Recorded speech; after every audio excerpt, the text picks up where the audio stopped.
Hey guys, tonight we're cracking open a chapter of history that's rarely whispered about in textbooks, but was very much alive in candle-lit corners and shadowy cloisters. Lust, sex and sin in the Middle Ages. And before we start, just a heads up, you probably won't survive this. Not because it's too spicy, well maybe, but because if you'd lived in medieval times with a curious mind and an even slightly active libido, chances are you'd have ended up in the stocks, whipped or burned, or all three, depending on the week. So before you get comfortable, take a moment to like the video and subscribe, but only if you genuinely enjoy what I do here. Also, I'd love to know, what city are you watching from, and what time is it where you are? Now, dim the lights, maybe turn on a fan for that soft background hum, and let's ease into tonight's journey together. You start tonight's pilgrimage not in a bustling medieval town or a sultry tavern, but in a monastery. Yeah, not exactly where you expect to find a lot of sin. The air smells like candle wax, damp stone and something faintly medicinal. It's quiet, eerily so. The kind of quiet that makes every cough feel like a thunderclap. But even here, tucked away behind thick monastery walls and layers of vows, desire flickers like a stubborn flame. The monks around you wear wool robes, their hair shaved in a circular pattern known as the tonsure. They're supposed to have renounced the pleasures of the flesh. Lust is an enemy here, a prowling beast. And yet, you notice how Brother Thomas avoids Sister Agnes's gaze just a little too pointedly during Mass. His fingers twitch when she walks past. She, in turn, clutches her rosary tighter than seems strictly necessary. You learn quickly that this isn't some one-off scandal. Medieval monasteries were battlefields of the body. Monks and nuns fought constant, exhausting wars with their own thoughts. Sex was the original spiritual enemy, especially because you couldn't just banish it with fasting and cold baths. There were confessionals full of slippery accidents, dreams that left garments stained, and private moments with saints' statues that really didn't age well. One of the more bizarre features you discover is that monks kept records, detailed, awkwardly honest ones. There's a case of a 12th century abbot who confessed that the devil would show him visions of naked women in church. Yes, in church, during prayer. And did these visions tempt him? Oh, absolutely! He once described being so tormented he rammed his face into the cold floor to calm himself down. It didn't work, by the way. In fact, some monasteries became infamous for their not-so-holy behaviour. There's one story from France in the 11th century where the entire male and female communities of a double monastery were discovered in, let's call it, an elaborate entanglement. And not metaphorically. The church responded by shutting it down and calling the whole place a brothel in disguise. What makes this more ironic is how monastic life was sold as the ultimate escape from sin. Want to flee the temptations of the flesh? Easy. Take vows. Eat bland food. Chant Latin. Shave your head. But spoiler alert, it didn't work. If anything, isolation made things worse. Think about it. 0 distractions, long hours alone with your thoughts. The expectation of purity hanging over your head like a guillotine. That's basically an erotic pressure cooker. And don't think the women were exempt. Nuns wrote about their struggles too, sometimes in code, sometimes not. One 14th century nun described her nightmares of being seduced by black beasts with burning breath, classic incubus imagery, and wrote entire prayers begging God to harden her soul so she wouldn't... Well, you get the idea. There's even debate among historians about how many of these supernatural accounts were metaphorical versus an actual way to explain desire they couldn't process otherwise. Some scholars argue that calling it a demon was safer than saying I'm horny and I hate it. Now, let's take a quick detour to the stranger side of the monastery. Did you know some monks trained themselves to dream lucidly just so they could avoid lustful imagery while asleep? Like literal dream yoga, but the medieval Catholic guilt-saturated version. One obscure monk named Heinrich claimed he could recite psalms in his dreams to drown out any seductive thoughts. Was it true? Who knows? But the fact that they even tried that tells you how desperate they were. And then there's the elephant in the cloister, actual affairs. Despite all the rules, plenty of monks and nuns had secret relationships. Smuggled letters, nighttime visits, hidden tunnels. A few were even discovered with children. That's right, children. In some convents, pregnant nuns were quietly sent away to repent, and the child either ended up abandoned or mysteriously adopted by local villagers. The official line, miraculous conception or trickery by the devil. Sure, Jan. Still, not all monks were tragic cautionary tales. Some were fully committed to suppressing their desires, and a few managed it. There were saints who allegedly never once had a sexual thought, and others who claimed to have achieved total purity. But here's the debate. Did they really? Or were they just very good at hiding it, or redefining what pure meant in their journals? Either way, your stay in the monastery leaves you with this weird dual feeling, awe at the intensity of their struggle, and sympathy for the fact that these people were told that even thinking about sex meant damnation. That's a tough burden, especially when, let's be real, people are gonna people, even in 1142. You leave through a side door as the Vespers begin, the chant rising behind you like smoke. Outside, the moon hangs low, and somewhere nearby a nightbird calls. You're heading deeper into this medieval world now, where the line between holiness and horniness keeps getting blurrier. And next up, saints with visions that would definitely raise some eyebrows.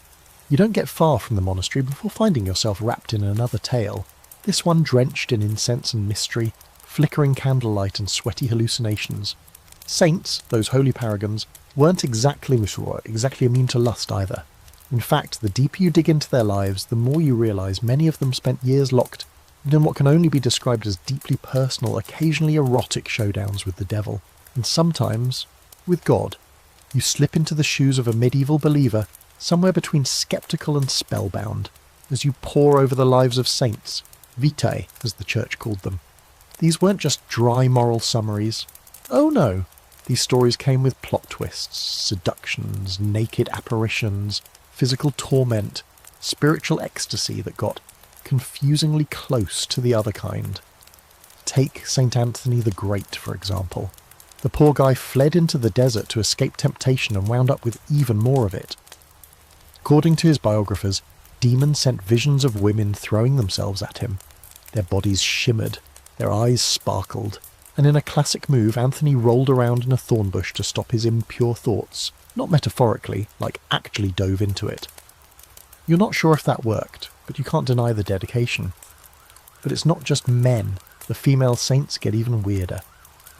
Meet St. Catherine of Siena. She took a vow of virginity at 7. 7. As an adult, she claimed she was spiritually married to Christ, even receiving a ring that, according to her, was made from the foreskin of Jesus. Yep. You blink, reread, and there it is again. Foreskin. Medieval hagiography had no chill. And then there's St. Teresa of Avila. Although technically she lived a bit after the medieval period, her writings reflect centuries of mystical eroticism.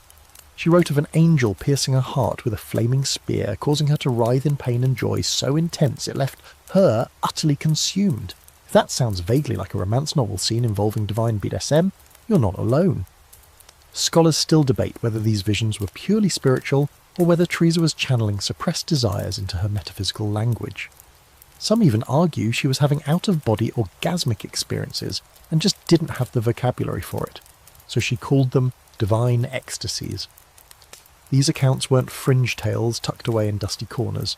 They were popular, were widely read, even used as instructional material for other devout souls.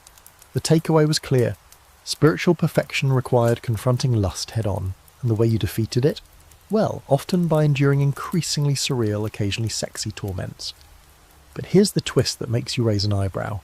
Sometimes the saints enjoyed the visions. There are passages where the tone shifts, from horror to awe, from disgust to wonder. Saint Lutgardis, a 13th century mystic, claimed that Christ kissed her on the mouth, like romantically. In one vision, his hands caressed her heart. She felt flooded with warmth and heard divine music.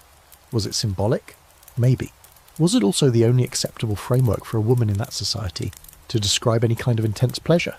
Almost definitely. That's where the open debate comes in. Were these saints truly transcending the flesh, or just finding loopholes? Some modern historians suggest these holy visions were often the only safe container women had to express desire, intimacy, and pleasure.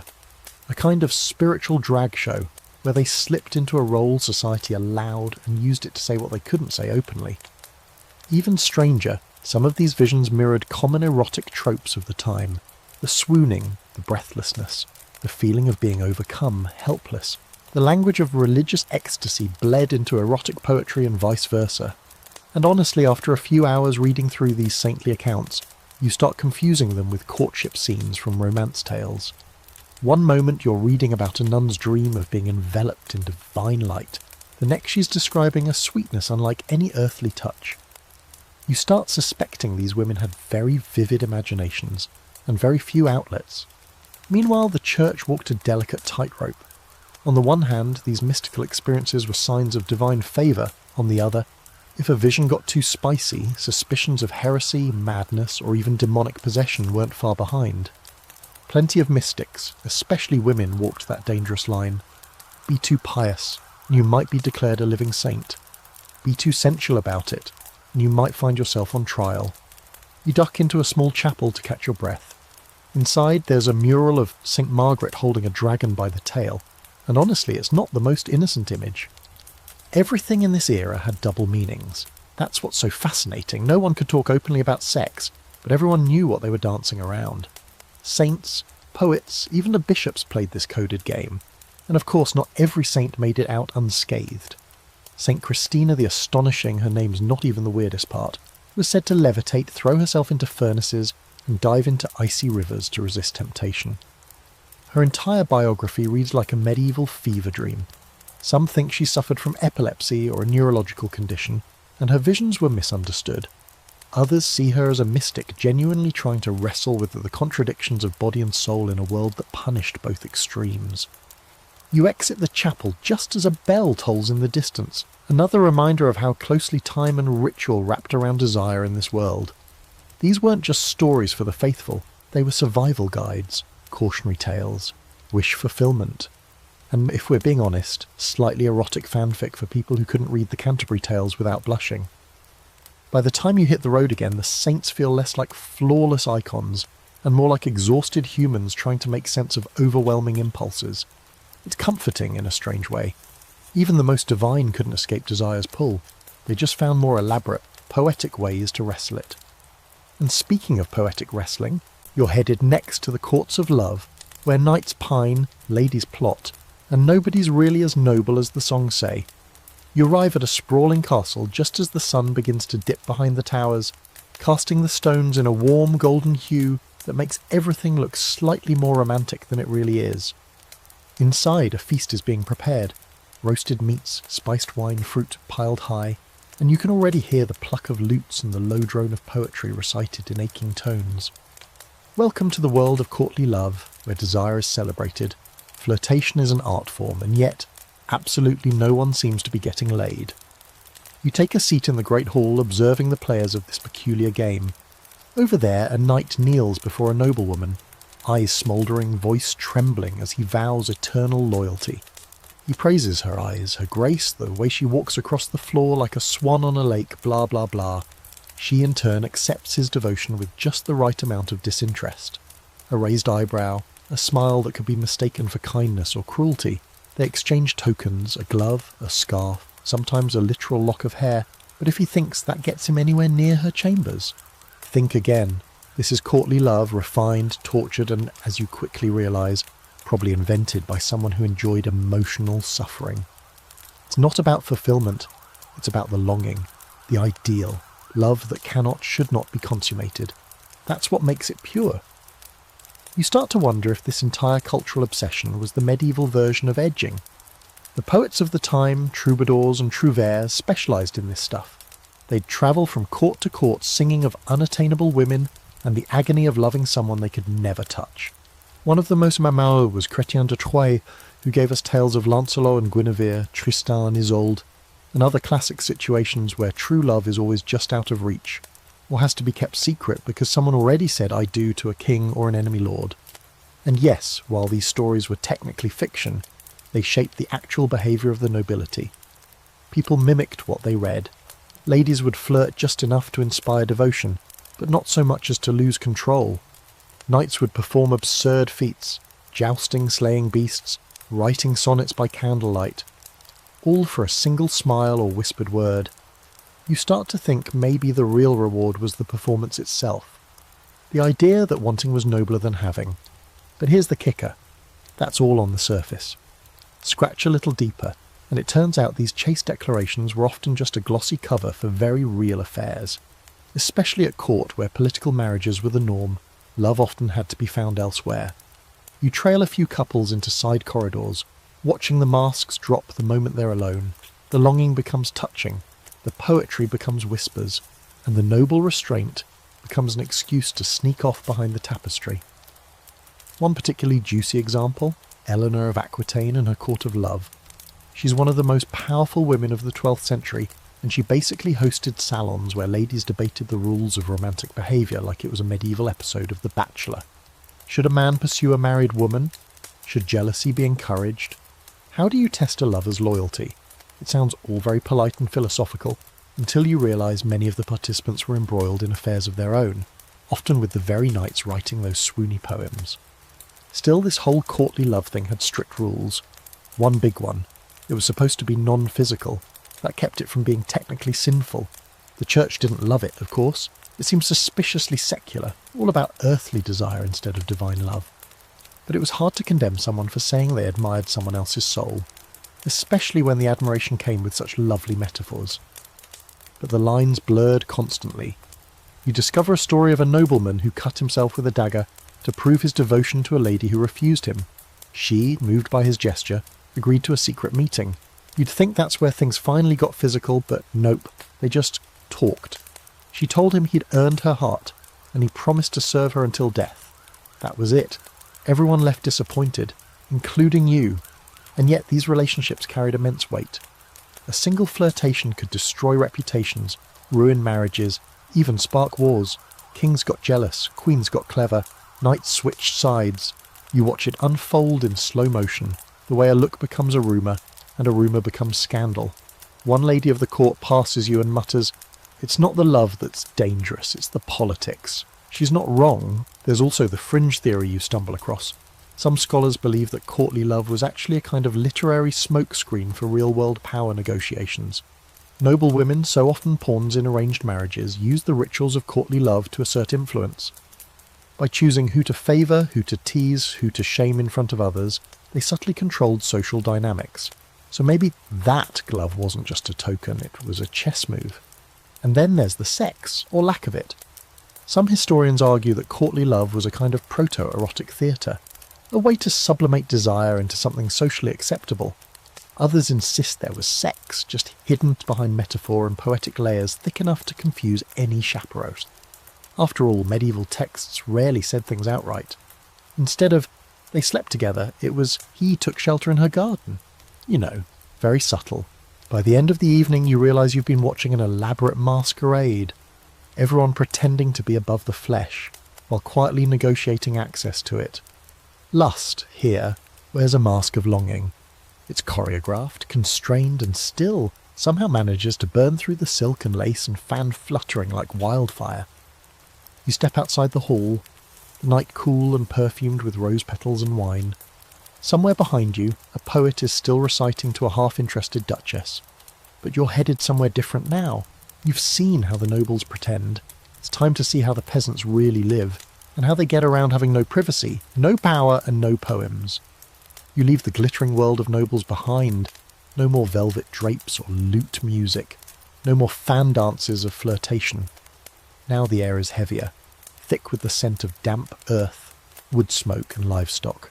You're standing in the centre of a medieval village, somewhere in northern Europe, maybe England or France. The houses are cramped and close together, made of timber and thatch, and there's no such thing as personal space, let alone privacy.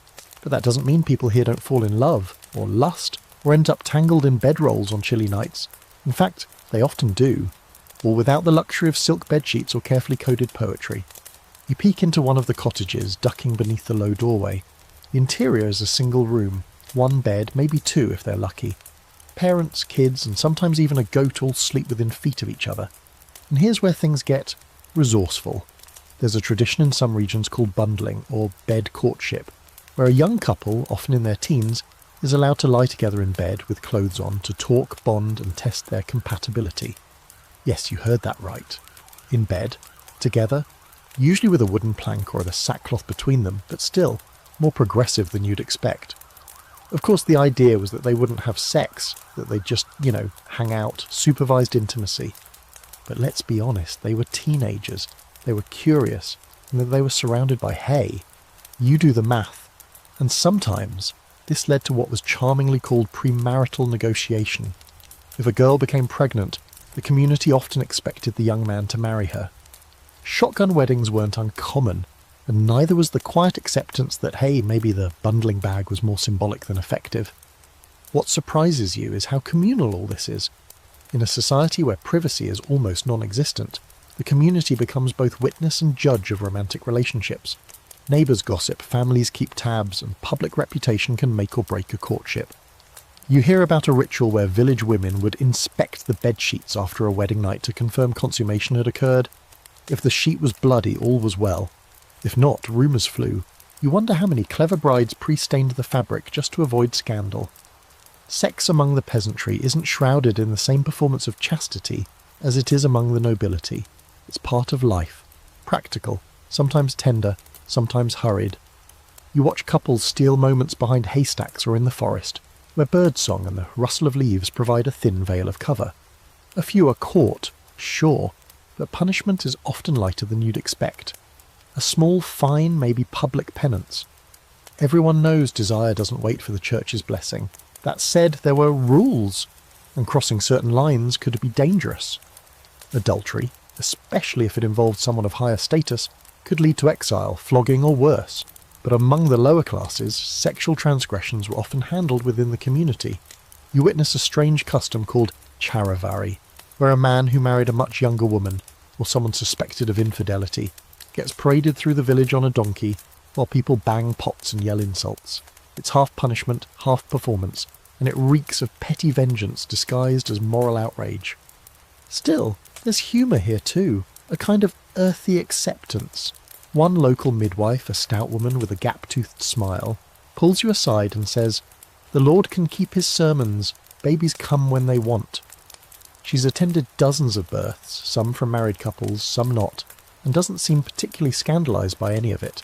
She even jokes about how many noblemen have left their blessings in village cradles. And yes, that's a thing.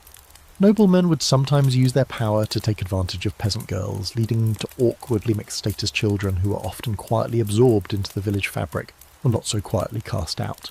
One thing that stands out is how marriage itself isn't always a grand event down here. Sometimes it's just a handshake in front of witnesses, a verbal agreement that they'll share work, food and a bed. The church wants a priest involved, of course, but in many cases, local custom rules the day. If you live together, if everyone sees you as a couple, then that's that. It's marriage by consensus, and surprisingly flexible until it isn't. Of course, there's always someone watching from the margins. You meet an old widow who whispers about the woods women, young girls who disappeared into the forest to avoid shame after a pregnancy, or who practice their own kind of folk magic to control fertility. There are herbs passed in secret, teas that bring on the moon, and charms tied under skirts. Some of it's practical, some of it's superstition. All of it reveals how deeply women tried to maintain control in a world that often denied them agency. And this is where you hit the quirky fact of the night. In some parts of medieval Europe, young couples would carve love runes into tree bark, not just as a romantic gesture, but as a kind of spiritual insurance policy. If they couldn't afford a priest's blessing, the tree would do. It was natural, eternal, and frankly more available than a bishop. You pass one such tree, hearts carved into the bark, initials barely legible, and wonder how many generations of secret love stories it's absorbed. Scholars still argue about just how common sex before marriage was among peasants. Some point to church records full of fines and punishments. Others say those records only show the rare cases that caused scandal. What's clear is that the rules on paper and the reality in the field rarely lined up. Desire finds cracks. It grows in the shadows. And in medieval villages, it shaped lives in ways more honest, and sometimes more humane, than all the noble poetry in the world. You leave the village behind, your boots muddy, your mind swirling with images of flickering hearths, whispered promises, and stolen kisses behind barn doors. The peasants may not have had silks or ballads, but they had passion, risk, and moments of tenderness carved into the bark of trees. Next, you're heading back to the cloisters, but this time the women are running the show.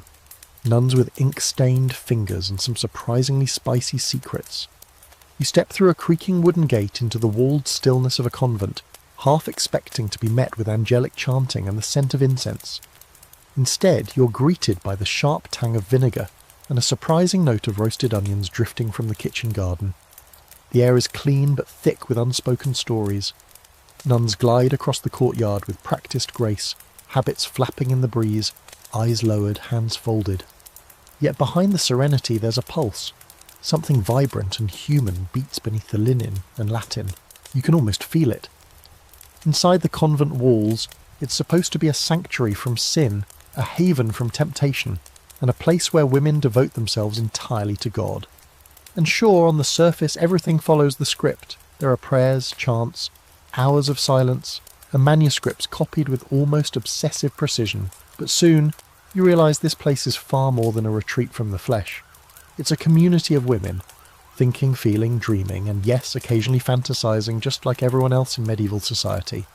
And they kept records. You find yourself in the convent library, where the air smells of old parchment and beeswax. One of the sisters, older and quietly amused by your curiosity, unlocks a cabinet and shows you something few outsiders ever see.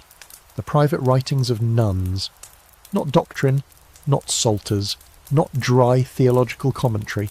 No, what she lays before you are diaries, fragile collections of yearning and shame, visions and desire scribbled between prayers and poems. Some of it spiritual, yes, but not always the way you'd expect. One entry you read describes a dream where the writer sees the Virgin Mary cradling her with a tenderness that sounds less like maternal comfort and more like an overwhelming wave of bliss. Another recounts being kissed on the mouth by an angel again and again, until she wakes up gasping, convinced she's either blessed or damned. You're not sure which one she wants more. One nun writes about a fellow sister's golden hair like summer wheat, and the gentle weight of her hand during prayer. It reads like longing, quiet, intimate, almost mournful. It never says anything overt, but the undertones are undeniable, and it turns out this wasn't an isolated case. In convents across Europe, from England to Italy, scholars have found letters and poems passed between women, sometimes coded, sometimes shockingly direct. One nun in Germany wrote of her hunger for the warmth of Sister Clara's body. Another, in a tiny outpost in France, confessed that she sought God's mercy for dreaming of carnal joy while sharing a bed in winter. You pause here, wait, sharing a bed? Oh yes, convent dormitories were communal, often with 2 or more nuns per straw mattress in colder seasons. It was practical, economical, and in some cases, an unexpected invitation for intimacy. While rules forbade physical affection, enforcement was inconsistent. After all, there weren't cameras or DNA tests, just a lot of dim candlelight, heavy robes, and human need. Still, not everything was hidden. In fact, some abbesses kept astonishingly honest records of misbehaviour. You come across one case where a nun was caught with a visiting monk, under a staircase no less. Another was discovered with a local butcher's daughter, who'd been smuggled into the grounds disguised as a laundry assistant. In most cases, the punishment was temporary seclusion, extra prayers, and a stern talk. But sometimes, especially if noble families were involved, scandals were buried entirely. And then there were the love tokens, small crosses, carved charms, notes tucked into rosary pouches. One nun buried a letter beneath the roots of a cherry tree, addressed to the one whose voice haunts me in sleep. She never signed it. She didn't have to. Everyone in the convent knew, but it wasn't always about sex or forbidden love. Many of these women were intellectual powerhouses, starved for stimulation. They read everything, Augustine, Plato, even Roman poets if they could get away with it. They debated theology late into the night, translated texts, and wrote mystical reflections that, when you squint just a little, sound like erotic poetry disguised in the language of piety. One visionary nun describes her soul being pierced by a divine flame and opened like a flower to the light. If that's not metaphorical foreplay, you don't know what is. Now here's your fringe fact for the night. Hildegard of Bingen, the famous 12th century abbess, composer and mystic, once wrote that a woman's soul could become pregnant with divine inspiration, an idea that some modern readers interpret as spiritual queerness. She also had an intense, possibly romantic bond with another nun named Richardis. which ended in a heartbroken flurry of letters when Richardis was transferred to another convent. Hildegard's grief reads like a breakup album in Latin. Of course, modern scholars debate what all of this means. Were these relationships romantic, platonic, emotional coping mechanisms in an all-female environment? Did nuns understand their own desires in the way we frame sexuality today? There's no single answer.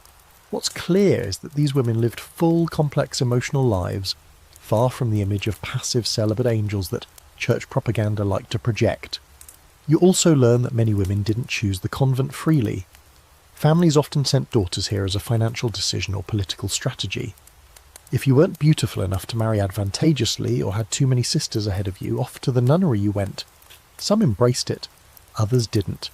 One diary has a single heartbreaking line: "I do not love my vows, but I obey them."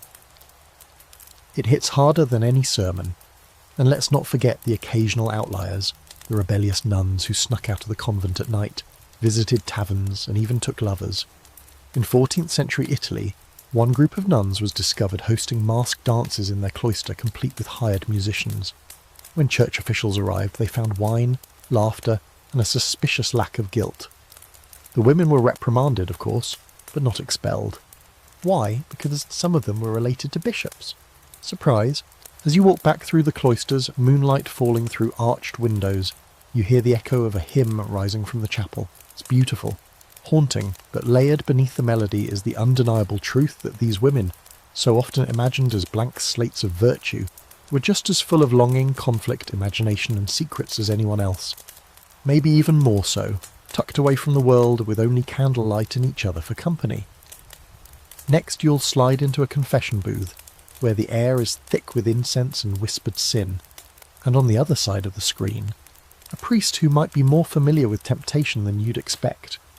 You step into the shadowed hush of a stone church, where stained glass throws scattered pools of coloured light across worn pews, and the scent of centuries-old incense clings to every surface. The altar gleams in the distance, but your attention is drawn to a far darker corner, the confessional booth. It's an odd little wooden structure, like a confessional closet with secrets wedged into its grain. You slip inside, close the curtain, and find yourself breathing the same musty air as generations of sinners who've crouched here before you. On the other side of the screen, a priest clears his throat, and what unfolds isn't exactly what you'd expect. In theory, the medieval confessional is a sacred space, a channel for cleansing the soul, a ritual for laying bare one's most shameful desires before God. But in practice, well, that's where things get complicated, because the person behind the screen isn't just a holy man, he's human, with ears and curiosity and, let's be honest, sometimes questionable restraint. Confessions could be brutally explicit. People came to priests not only to beg forgiveness, but also to ask whether the particular thing they did with their spouse, or their neighbour, or a travelling minstrel technically counted as a sin. You hear one such confession, a young man trembling as he whispers that he allowed a girl to touch his shameful member while bathing. The priest responds not with outrage, but with a series of probing questions, some of which sound less like spiritual guidance and more like personal research. That's not entirely surprising. Priests were often the most educated men in the village, but that didn't make them immune to lust. In fact, some had more access to temptation than most. Parish priests were supposed to be celibate, mandated by church law since the 12th century, but enforcement was patchy, and rural communities weren't exactly brimming with watchful bishops. So when the local priest took a mistress, everyone kind of looked the other way, unless he got too bold. You come across the story of Father Gerard, who had a reputation for hearing certain women's confessions in private and for taking a suspiciously long time doing so. One widow confessed to him weekly, always after dusk, and neighbours reported seeing candlelight in the rectory window well past midnight. Eventually a bishop investigated, and Gerard was quietly reassigned to a monastery up north. No trial, no punishment, just a new location and presumably a whole new batch of souls to guide. But even the well-meaning priests weren't above strange behaviour. One particularly pious friar, Brother Luca, kept a ledger where he tallied how many times his parishioners confessed sins of the flesh. Not their names, mind you, just the nature and frequency. The resulting data is bizarre. He noted trends like Mondays higher in self-pollution confessions, and married women report impure dreams more frequently than maids. Whether it was a spiritual census or an obsession with other people's intimacy, it's hard to say. And here's a particularly odd little fact you uncover. Some priests handed out very specific penances for sexual sins. Not just say 5 Hail Marys, but stuff like walk barefoot to the chapel 3 times while reciting Psalm 51s, or fast for 40 days and sleep only on stones. In one outrageous case, a man who admitted to bestiality was told to carry a candle larger than himself through town during Mass. Yes, really, the public shame was the point, but whether it deterred others, questionable. And it wasn't just the laity spilling secrets. Priests themselves sometimes confessed, to each other in secret or to their superiors when guilt finally tipped the scale. There are records of priests admitting to sleeping with nuns, with widows, even with their own housekeepers. Some expressed genuine remorse. Others offered justifications. She was lonely. I thought we were married in God's eyes. One particularly bold priest simply wrote, "The flesh was stronger than the soul, I regret little." Of course, not all priests were libertines in robes. Many took their vows seriously, wrestled with their desires, and confessed their own thoughts with anguish. But even they weren't spared suspicion. A priest who was too handsome, too gentle, or too friendly with women might be accused of inappropriate behaviour regardless of whether he ever slipped.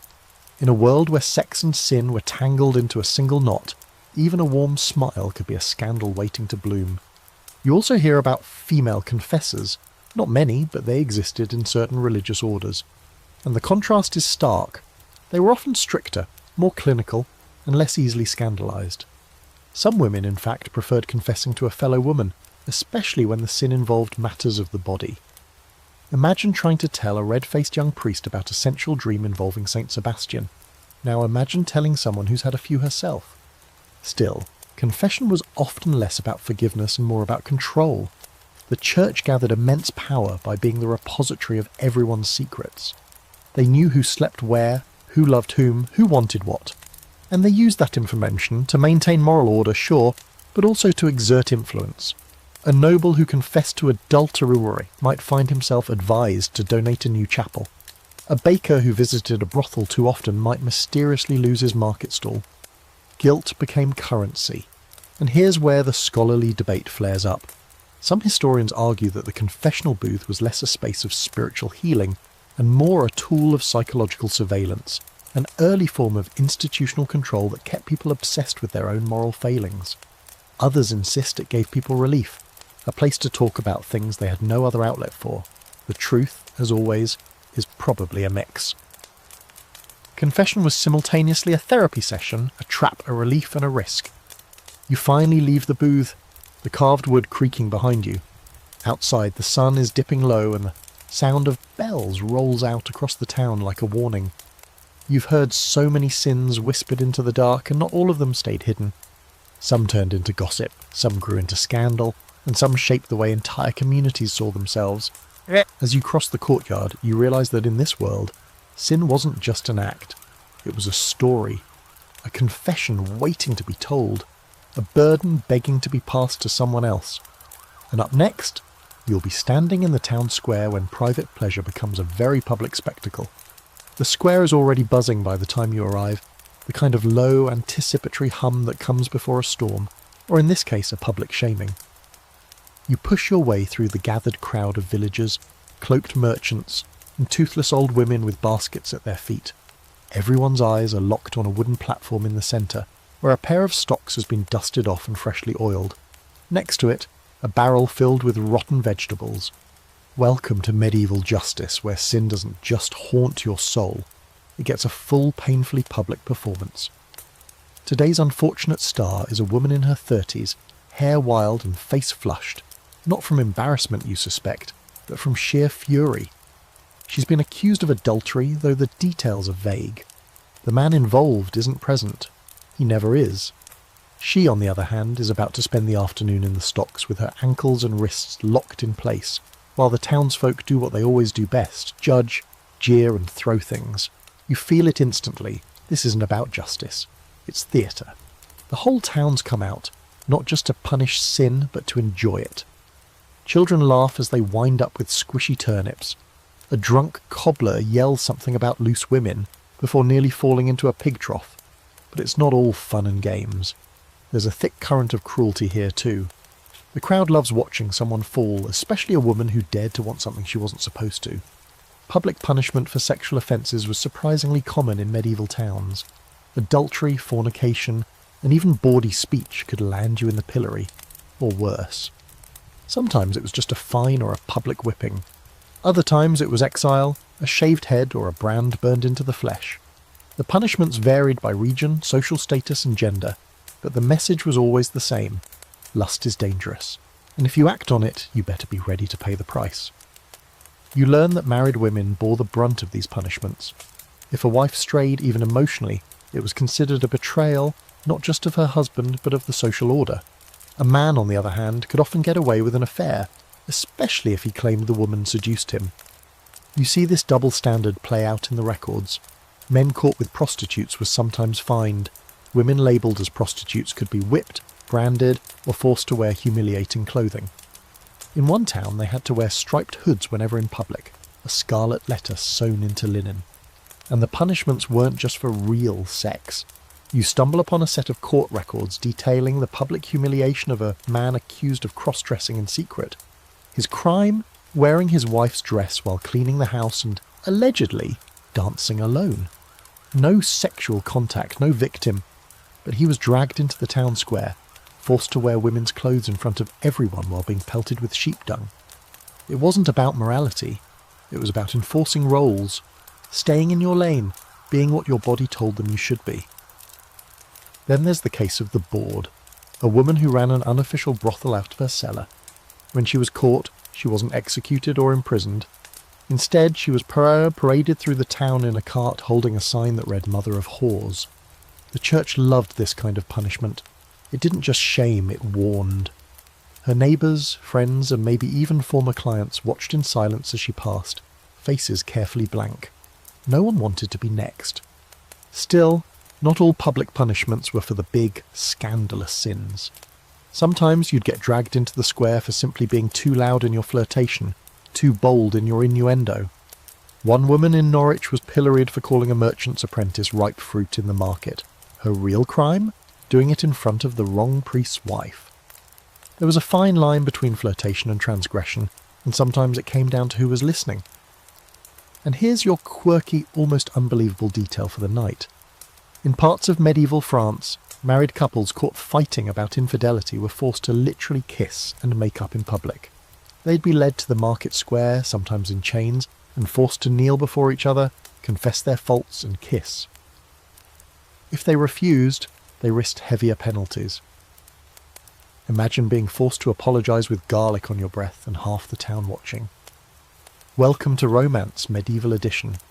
There's debate among scholars about whether these public punishments actually deterred sin or simply provided a pressure valve, a way for communities to reinforce norms and shame those who didn't conform. Some historians argue that the public nature of these events made them ritualistic, almost theatrical, and that the real purpose wasn't justice but unity. If everyone booed the same person, they'd feel better about their own hidden sins. Others believe these spectacles were more about power, about reminding people who made the rules and who could break them. Back in the square, the woman in the stocks has gone quiet. Her eyes are fixed on a distant point beyond the jeering crowd. The vegetables have stopped flying. People are losing interest. Someone starts playing a flute. The moment's passed. Tomorrow someone else will be in her place. A drunk, a thief, maybe another lover who made the wrong move at the wrong time. You step away from the square, boots crunching over cabbage leaves and broken shame. The sun's low now, casting long shadows. It's strange how easily pleasure flips into punishment here. How the things people crave become the weapons used against them. And yet, despite the risk, they still keep craving. Next you'll head into darker territory, where lust isn't just punished, but demonised. Lettre de la. A woman is about to stand trial for consorting with something infernal. You might want to keep your crucifix handy. You arrive at the edge of a village just as the torches are being lit, their flames casting jagged shadows across the timber-framed houses. The air is heavy with damp earth and wood smoke, but there's something else underneath it, something sharper. Fear. It moves like a fog through the streets, thickening near the church where a crowd has gathered. They're not here for prayer, they're here for a trial. And not just any trial, this is the kind where accusations burn hotter than facts and demons are given names. A woman is being accused of laying with the devil himself. Her name is Isabeau, mid-30s, widowed, herbalist, mother of 2, and unfortunately for her, she's also attractive, self-sufficient, and rumoured to know which plants bring on the blood or still a restless husband. These days, that's enough to get you branded a witch. But when you squeeze through the crowd and get a glimpse of her, hands bound, dress torn at the sleeve, eyes burning with fury, you can tell this is about more than herbs or local gossip. Someone's accused her of sex with a demon, and everyone seems a little too ready to believe it. The priest, puffed up with righteousness and beard oil, reads the charges aloud in a voice that wavers just enough to sound theatrical. She did consort with a demon in the likeness of a man. She did allow the creature to enter her body through unholy means. She did cry out in pleasure rather than pain. The crowd shifts, murmurs ripple, some cross themselves, others look a little too curious. You find yourself leaning in too. Not out of voyeurism, okay, maybe a little, but because you know how these stories go. Isabeau won't just be questioned about her soul. They'll want details. What did the demon look like? Did it have claws or hooves? Did it speak in tongues or whisper sweet nothings in her ear? And yes, that's what they're asking. Right now, with a notary writing it all down. What's wild is how detailed these demon sex accounts often were. Inquisition records are filled with women describing creatures that visited them at night. Sometimes handsome, sometimes monstrous. Some came as lovers, others as rapists. Some seduced with soft words and warm hands. Others forced themselves into dreams like a sickness. But no matter how the women described it, the church had a script ready. These were incubi, male demons who tempted women into sin, stole their seed, and used it to breed more evil. Conveniently, it explained everything from sleep paralysis to sexual desire to why someone's sheets might be damp in the morning. You hear Isabeau's voice cut through the crowd, defiant, trembling.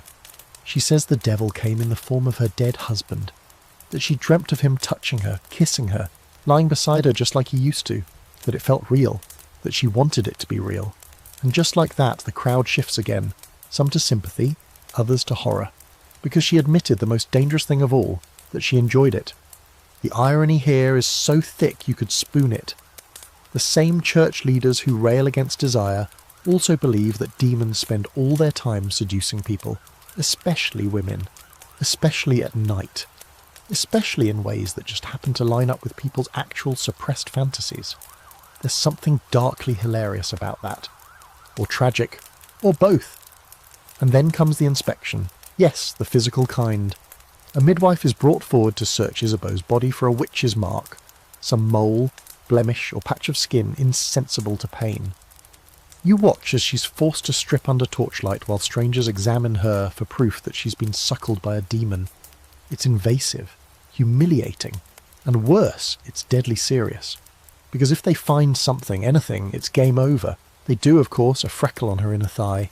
That's all it takes. The priest declares it the devil's kiss, and just like that, the weight of the accusation becomes impossible to shrug off. But here's where the scholarly debates rage. Did these women really believe they'd slept with demons? Were they describing vivid dreams filtered through religious fear, or inventing stories under torture? Or were these confessions shaped entirely by their interrogators, desperate women saying what they thought would stop the pain, or align with what they were told had to be true? Some historians argue that these were simply erotic dreams, misunderstood by both the dreamer and the society. Others suggest the church itself projected sexual panic onto the accused as a way to police not just sin, but female autonomy. Because here's the thing, many of these so-called witches weren't seductresses or Satanists. They were healers, widows, midwives, herbalists, women who lived alone or knew too much or refused to obey. Their real crime wasn't consorting with demons, it was not fitting the mould. Lust became the easiest crime to pin on them because it made the story salacious, attention-grabbing and impossible to prove or disprove, and if she enjoyed it, that made her even more dangerous. Because a woman who likes sex is apparently halfway to hell. You discover a chilling detail buried in an old judicial report. In some trials, women were asked to describe how the demon's seed felt inside them. The assumption was that it would be ice-cold proof of infernal origins. If they said it was warm or if they hesitated, it meant they were lying. That's how far the church went, using imaginary semen temperature as a tool of damnation. You don't know whether to laugh or scream. As the torchlight flickers across the square, the verdict is pronounced. Guilty. Isabeau is sentenced to public penance and flogging. She'll be marched through town barefoot in a chemise, holding a candle taller than she is. If she survives that humiliation, she might be allowed to return to her home, or she might disappear like so many others, burned quietly without record. You step away as the crowd disperses, stunned and chatty, already embellishing the story for tomorrow's gossip. A few whisper that Isabeau flew at night. Others claim she gave birth to a toad. The line between sex and sorcery is razor thin here, and razor sharp. Next you'll take a closer look at the objects designed to stop all this sin before it starts. Devices of virtue, control, and maybe a touch of kink. Yes, it's time to talk about chastity belts. You're standing in a small chamber at the back of a fortress. Stone walls damp, ceiling low enough to make you duck. On a wooden table lies the object of your curiosity, gleaming under a single shaft of sunlight like some kind of divine joke. A chastity belt. Iron, leather-lined, cold to the touch. It's got a front plate that covers everything with a cruel kind of elegance, pierced with holes for hygiene, or so they say, and locked at the hips with a key the size of a baby goat. Welcome to the awkward intersection of lust, fear, and medieval engineering. The myth of the chastity belt is powerful. You've probably heard it a dozen ways. Noble knights locking up their wives before heading off on crusade, women sealed into metal underwear to keep them pure, keys worn around husbands' necks like twisted wedding rings. It's got all the makings of a dark fairy tale. But as you look closer, you start to notice something strange. This belt is a little too ornate, a little too pristine, almost like it was made to be looked at, not worn, and that's the first clue that things aren't as straightforward as they seem. Historians are still arguing over whether chastity belts were ever widely used, or used at all. Sure, there are museum displays and the occasional drawing from the Renaissance that shows women strapped into these torture panties of shame. But the earliest physical belts we have, most date from the 15th century or later, and some look suspiciously like 19th century forgeries designed to titillate more than terrify. That's right, some medieval chastity belts may be the historical equivalent of cosplay props for Victorian gentlemen with very specific tastes. Still, the idea had roots. The church was obsessed with controlling female sexuality, and chastity was practically currency. Virginity wasn't just a moral state, it was a bargaining chip in marriage, a symbol of family honour, and a theological ideal. So the idea of locking it down literally fit right into the broader culture of control. Whether or not women were walking around wearing iron thongs, the threat, the metaphor, and the obsession sin were very real. You leaf through some old manuscripts and find a few references, none of them exactly flattering. One Italian text describes a jealous merchant who commissioned a belt from a blacksmith to preserve the virtue of his young wife. Another chronicles a paranoid noble who required his daughters to be secured whenever they left the estate. No one says how long they wore them, how they bathed, or how infections were handled. You begin to suspect those details were conveniently left out or completely imagined. But there are weirder facts too. Some belts were designed not just to prevent intercourse, but to prevent pleasure. One model has little spikes on the inside, both like a reverse hedgehog. Another features a mechanism that makes walking normally almost impossible. Some researchers believe these were punishment devices, not preventative ones, used to discipline unruly women or sex workers in particularly cruel city-states. Whether those were isolated cases or part of a larger practice, that's still hotly debated. And it's not just women. You stumble upon a sketch of a male chastity device, an iron codpiece that looks like a meat grinder. Apparently some men were forced to wear these during periods of penance, or by their wives as revenge for infidelity. There's even one bizarre story, possibly apocryphal, about a young monk who asked to be locked by his abbot to keep his urges in check. Talk about commitment to the cause. Still, for all the physical evidence, or lack thereof, the idea of the chastity belt loomed large in the medieval imagination. Poets wrote about it, preachers warned of it, satirists mocked it. One bawdy French ballad describes a woman outsmarting the belt by bribing a locksmith, then having a tryst with 3 different suitors before morning prayers. Another joke goes that a knight returns from the Holy Land to find his wife not only pregnant, but wearing the belt, with the key still on his neck. The message? Where there's a will, there's a workaround. You find a quirky little record from Nuremberg in the 1500s of a man who tried to sell a virtue-preserving device at a public market. The city council ordered him flogged, not because the device was immoral, but because the whole idea was considered fraudulent and ridiculous. Apparently, even then, people were side-eyeing the practicality of strapping someone into medieval Tupperware and expecting it to end well. Modern scholars often argue that the chastity belt became more symbolic than real. A metaphor for control, a tool of propaganda, a warning. By the time the Renaissance rolled in, the image of the belt was being used in paintings and pamphlets more as commentary on jealousy, power, and hypocrisy than actual practice. In that sense, it's a cousin to the scold's bridle, or the shame flute, devices that may have existed but whose myth outgrew their use. And yet, as you hold one of the replicas in your hands, cool, heavy, impossibly uncomfortable, you realise something. Real or not, it feels medieval, brutal, controlling, deeply distrustful of the body, which means it fits perfectly into the world you've been wandering through, where sin is feared, punished, and always lurking just under the surface of virtue. Whether anyone actually wore one might matter less than the fact that everyone believed someone could. You leave the fortress behind, passing through a courtyard where lovers once danced under banners and suspicion. Your thoughts swirl with iron and fire, with the absurdity of locking up lust and pretending that would be enough to make it disappear. And now you're heading to a wedding, not for love, but for duty. And the guests, more interested in the bridal sheets than the bride and groom. You arrive just in time for the wedding feast. A blur of roasted meat, sticky wine, laughter thick with onions, and nobles in velvet laughing a little too loudly. The bride and groom sit beneath a canopy of embroidered cloth, looking like two strangers stuck in the world's most awkward team-building exercise.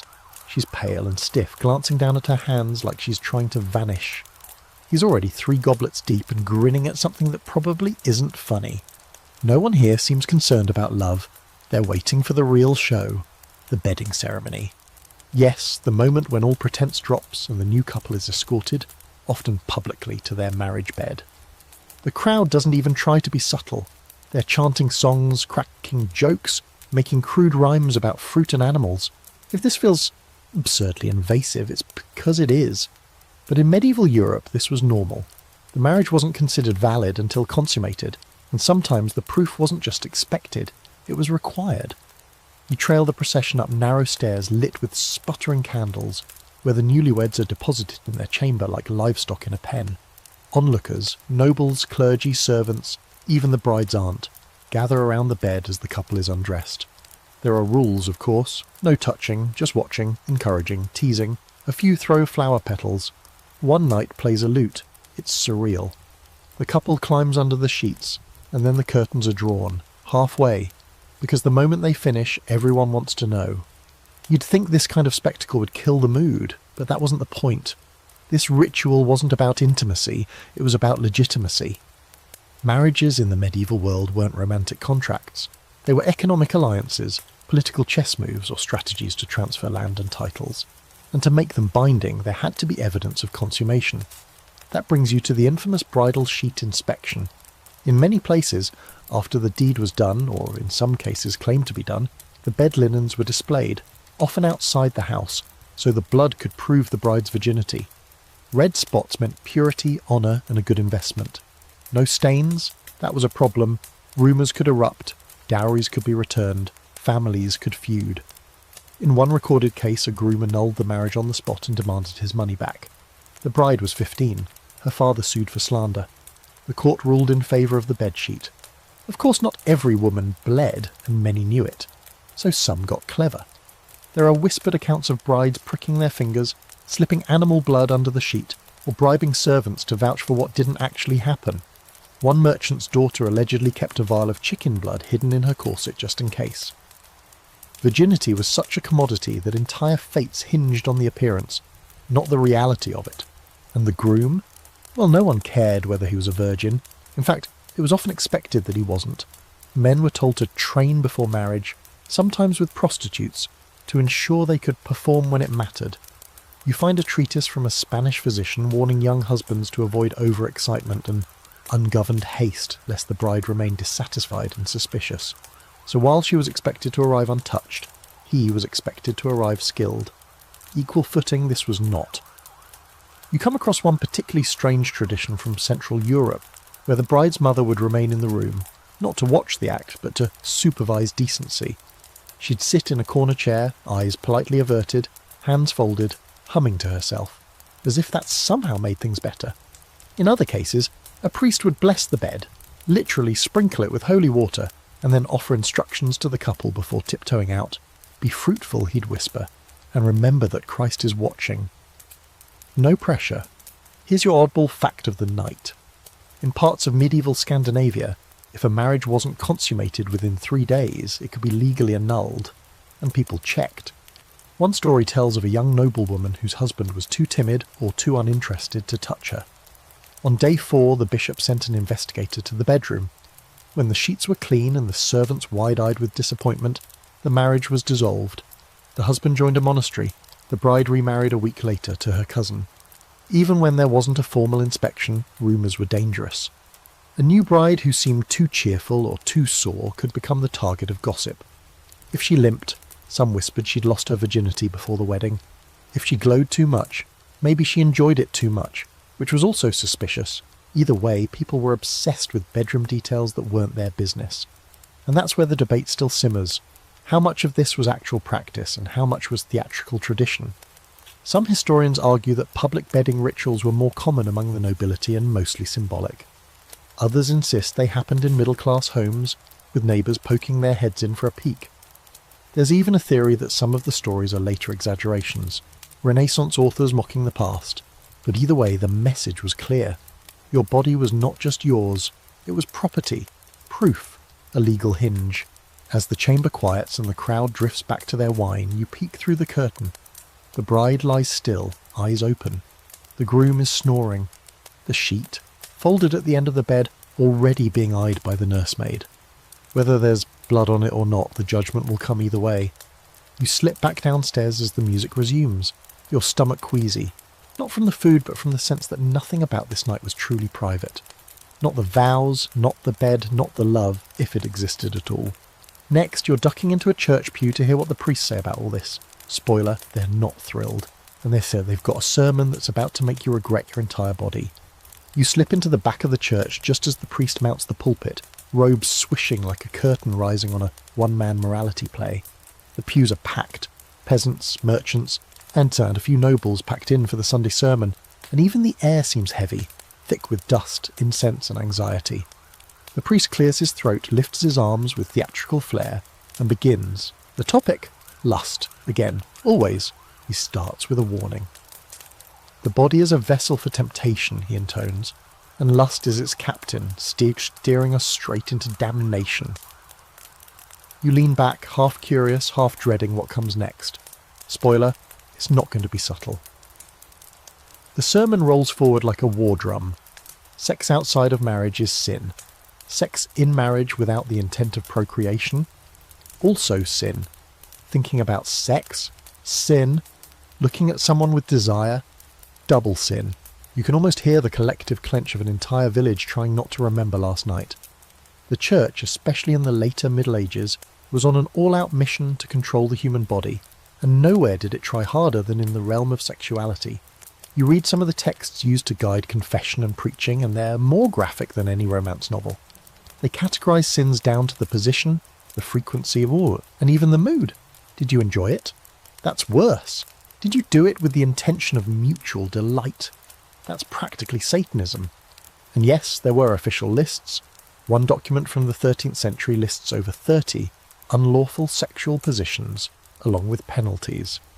Some priests told couples that only missionary was acceptable. Others believed even that was suspect if there was too much groaning.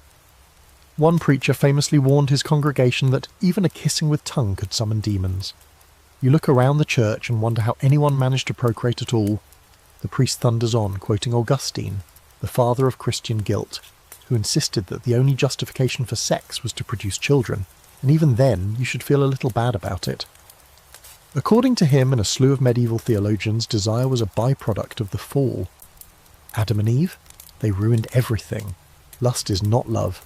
Lust is proof of our brokenness. If you enjoy sex, it's because sin lives in your flesh. No amount of rosaries can scrub that out. You catch the eye of a woman 2 rows up who looks like she's trying not to laugh or cry. It's hard to tell. Maybe she's thinking about the night before. Or maybe, like you, she's just exhausted by the contradiction. Everyone's expected to marry, have kids, populate the Christian kingdom, but also to pretend sex is this joyless, guilt-ridden duty that must never be enjoyed. It's like being told to bake a cake without tasting the batter or smiling while you do it. And yet the church didn't ignore sex. It obsessed over it. Monks wrote treatises on the dangers of nocturnal emissions, pollution they called it, because clearly spontaneous arousal meant the devil was rifling through your dreams. There were entire theological debates over whether married couples could have sex on Sundays, feast days, or during Lent. Answer: usually no, but maybe if you really, really needed to and cried afterward. One friar you read about, Brother Peter, bless him, argued that even married couples who loved each other too much were guilty of sin if their affection led to pleasure. He warned that too much joy in the marriage bed would soften the heart and weaken the soul. You wonder what his own bed looked like. Probably a plank of wood and a bad attitude. Still, not all churchmen were full-on killjoys. A few quietly admitted that desire was natural, even useful in the context of marriage. Some theologians wrote that affection between spouses was a gift from God, a way to keep couples bonded through hardship, but they were the minority. Most voices doubled down. Lust equals sin. Your body is suspect. Your thoughts are worse. And don't even think about touching yourself. Here's your quirky fact for the night. In certain regions, the church advised that married couples should abstain from sex for 40 days before Easter, 30 days before Christmas, 7 days before taking communion, and on all feast days, of which there were a lot. By the time you add in menstruation, pregnancy, postpartum periods and fasting seasons, the average medieval couple was left with about, 5 to 10 guilt-ridden, nervously performed nights per year. Max! And don't you dare enjoy them! Meanwhile, the same church that preached against lust in sermons funded illuminated manuscripts that showed Adam and Eve blushing under fig leaves, demons groping monks in their sleep, and even naked saints resisting temptation while naked. The mixed messaging is almost funny if it weren't so damaging. On one hand, sex is dangerous. On the other, look at these pictures of people almost having it. And the debate still simmers in academic circles. Some argue that medieval Christians internalized all this doctrine, living lives of repression and shame. Others suggest that people just nodded along in church and then went back to doing whatever they were going to do anyway. After all, there's no shortage of confessions, court records, and poetry filled with desire, scandal, and not-so-holy thoughts. Maybe people learned to live in both worlds, pious by day, passionate by night. Back in the church, the priest is winding down, his voice softening, as he calls for repentance. Guard your thoughts, he says, for they are the seeds of action. Even a single lustful glance can be the beginning of eternal damnation. You look around at the crowd again, and it's clear, no one here is entirely free of guilt. That's kind of the point. Keep them ashamed and they'll keep coming back, keep confessing, keep donating, keep believing. You slip out the side door as the choir begins to sing, voices echoing off stone in solemn harmonies. Outside, the sun is high and the street smells like life. Cooked onions, fresh bread, unwashed bodies and horses. You inhale deeply.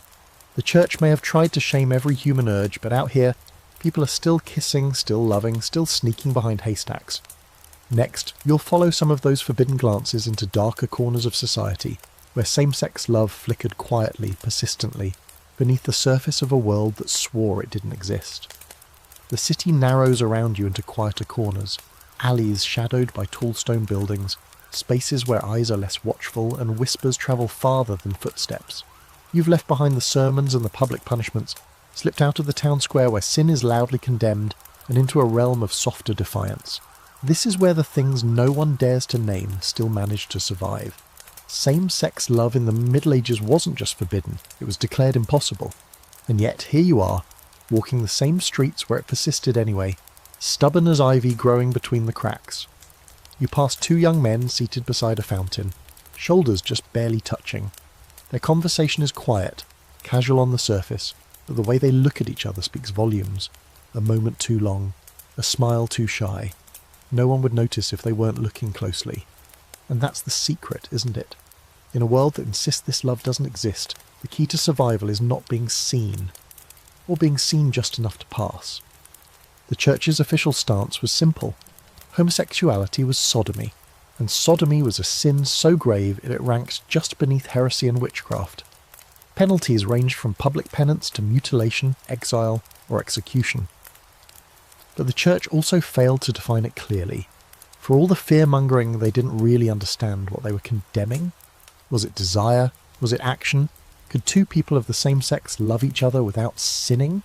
The ambiguity gave space for contradictions and for survival. Medieval legal records are scattered with cases that hint at a hidden world. A monk caught writing passionate letters to a fellow brother. A nun transferred after being too close with another sister. A city magistrate fined for hosting inappropriate entertainments in his private garden. One man was dragged before the court in Florence for embracing another in the manner of a lover. The record doesn't say what happened after. It rarely does, but not every story ends in punishment. In some corners of the medieval world, particularly in cities like Venice, Florence, and Paris, same-sex desire flourished under layers of denial and clever euphemism. You come across the word fraternitas, meaning brotherhood, used in records of unusually intense male friendships. In convents, amicitia, or spiritual friendship, was a popular term for deep, emotionally bonded relationships between women. Were these truly platonic? Maybe. Maybe not. But they offered a safe way to say, I love you, without drawing too much attention. One of the most remarkable examples you stumble upon is the case of John and William, two Englishmen from the 14th century who were arrested for living together as husband and husband. The record is thin, but it's clear they had some form of commitment. Shared property, shared bed, shared reputation. The authorities didn't quite know what to do with them. They were fined, released, and mostly left alone. An exception rather than a rule, but a sliver of light nonetheless. And then there's the poetry, so much of it hiding in plain sight. You find a Latin poem written by a monk to his beloved, filled with yearning that's too tender to be anything but romantic. When I see you, my heart is restless, he writes.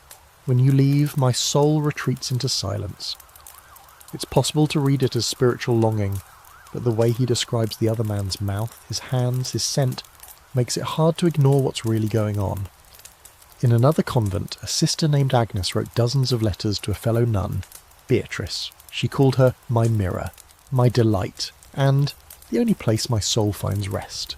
Their correspondence survives only because someone, likely a less sympathetic superior, copied them into a book of dangerous attachments, which ironically preserved their story. And here's a quirky detail for the night. In 14th century France, some men in same-sex relationships took part in mock weddings, complete with rings, vows, and even bride prices. These events were done in secret, often under cover of festivals or carnivals where rules were more fluid. Of course, if caught, they were condemned as blasphemers. But for that one night, they got to pretend. Even within the church, things weren't as black and white as the preachers claimed.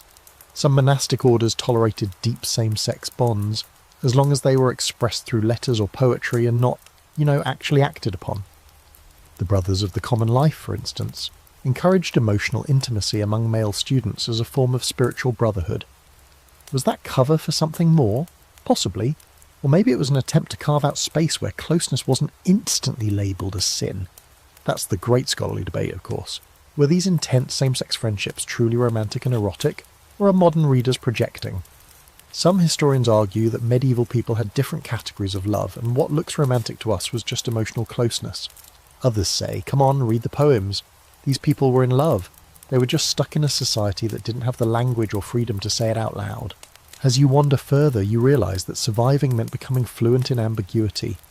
Same-sex love didn't announce itself. It slipped between the lines.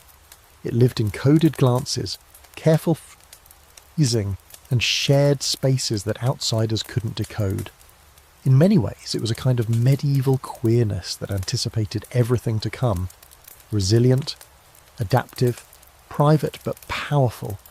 And for all the fear and silence, there was beauty too. You think of two men writing poems to each other by candlelight, their fingers stained with ink and trembling with emotion. Or two women walking side by side in a convent garden, their hands brushing, their voices low and warm. They may have been erased from history's spotlight, but they existed. They loved. and they found ways to keep that love alive, however fleetingly, however secretly. You leave the quiet back streets and rejoin the flow of city life. Bells ring in the distance, a market opens, life continues, louder now. But you carry that stillness with you, the knowledge that beneath the surface of all the sermons and sanctions there were always people reaching for each other in the dark.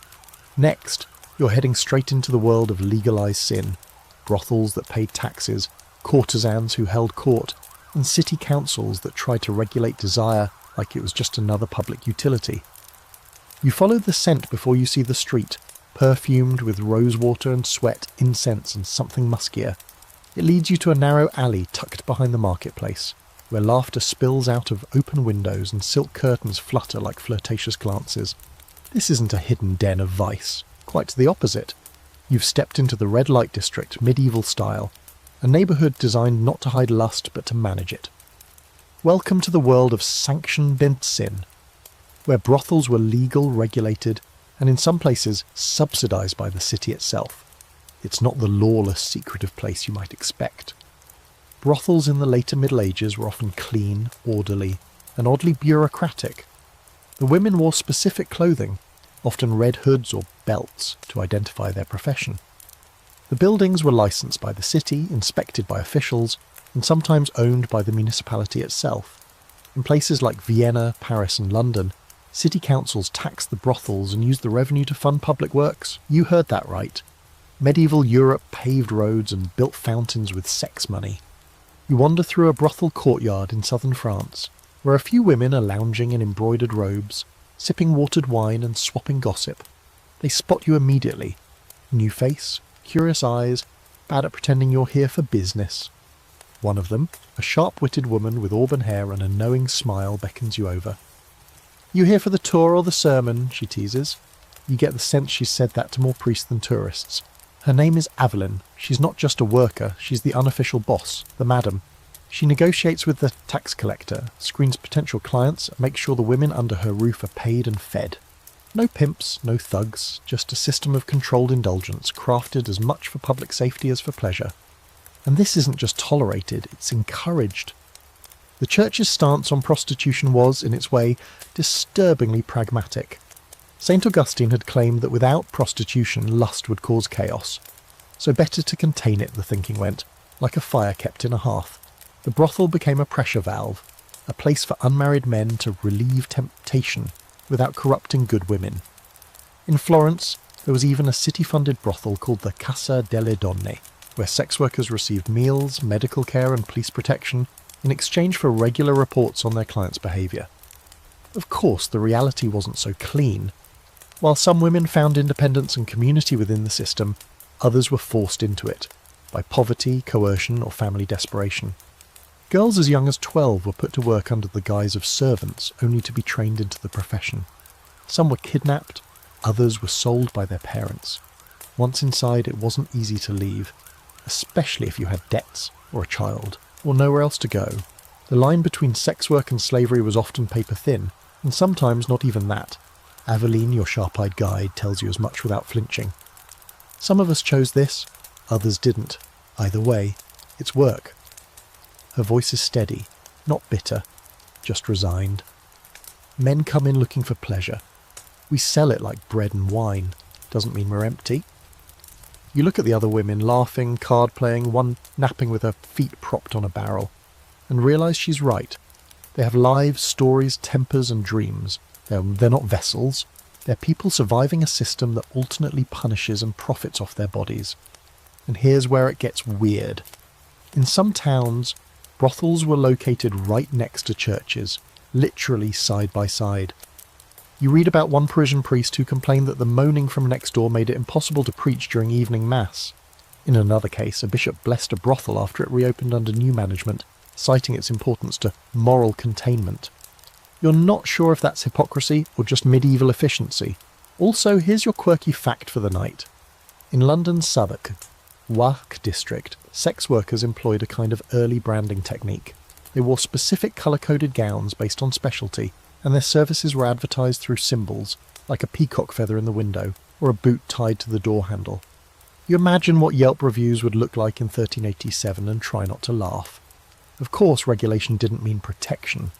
The same authorities who taxed brothels were quick to turn on them during moral panics. When plague swept through cities, prostitutes were often the first blamed. Some were expelled, others whipped publicly to cleanse the city, and while many clients came from the upper classes, the women bore all the consequences if caught. One girl in Avignon was executed for spreading syphilis, even though her most regular customer was a cardinal. Still, the system endured because it was useful. Brothels served a political purpose. They kept excess desire off the streets. They gave soldiers, merchants and clergy a discreet outlet. And perhaps most importantly, they were visible, manageable. If lust could be taxed and scheduled, maybe it wouldn't overflow into the homes of respectable citizens. Scholars are still debating how much agency medieval sex workers really had. Some argue that the brothel system was exploitative from top to bottom, a machine of control and shame. Others see moments of autonomy. Women who rose to positions of power, ran their own establishments, or even retired with wealth and property. There are records of former prostitutes becoming respected landowners, midwives and even nuns. One particularly bold woman in Flanders sued a nobleman for breach of contract and won. Back in the brothel, Aveline shrugs off a question about retirement. Maybe one day I'll open a bakery, she says. Something sweet, something quiet. But for now, she's in charge here. And in a world that tries to own and silence women like her, that's no small thing. As you leave the district, the sound of music and laughter fades behind you. It's getting dark, but the lamps are lit. Life continues. Desire doesn't disappear just because it's labelled dangerous.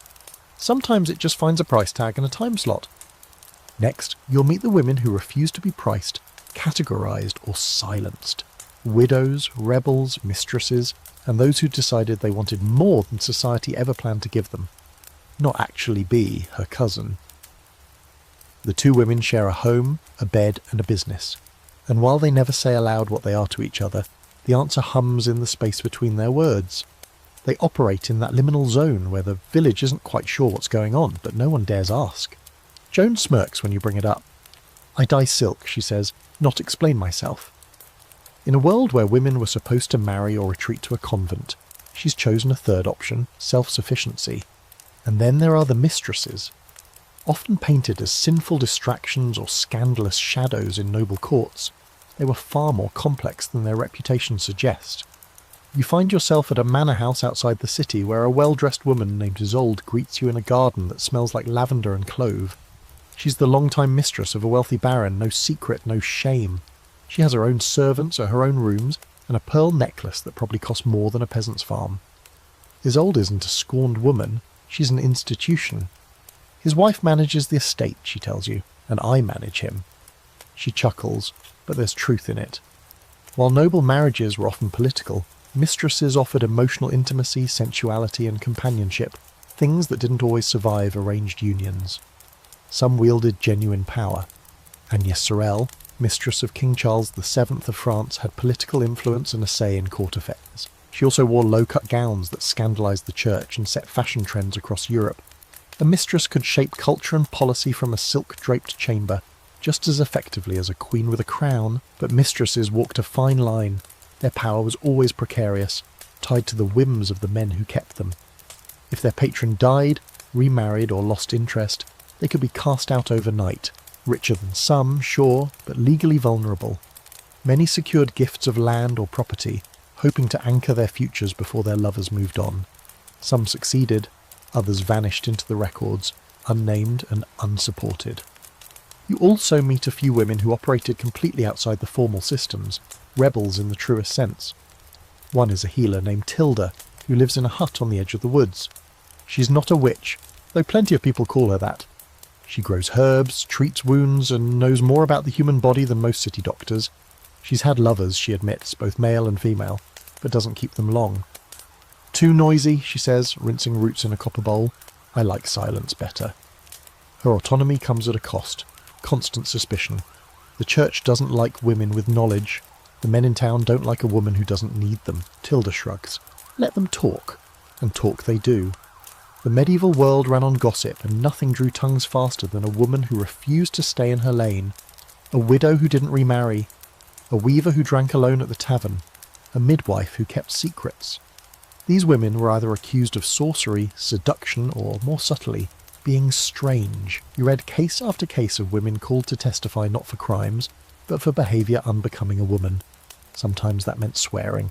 Other times it meant walking alone after dark. One particularly memorable case involved a woman in Lübeck who wore trousers under her dress and was hauled before the council for masculine arrogance. Her defence? It's warmer. They find her anyway. And here's your fringe fact of the night. In a few regions, especially in late medieval Germany, women's guilds allowed single or widowed women to join as full members and even vote on business decisions. In one town, a female-led brewing guild dominated the local beer market for decades. They brewed, they profited, they enforced quality standards with a kind of delightful ferocity. One document refers to them as the Hop Sisters. If the men complained, the women raised the prices. These stories challenge the tired narrative that medieval women were all docile, silent, or confined to marriage. They weren't. Many were loud, resourceful, strategic.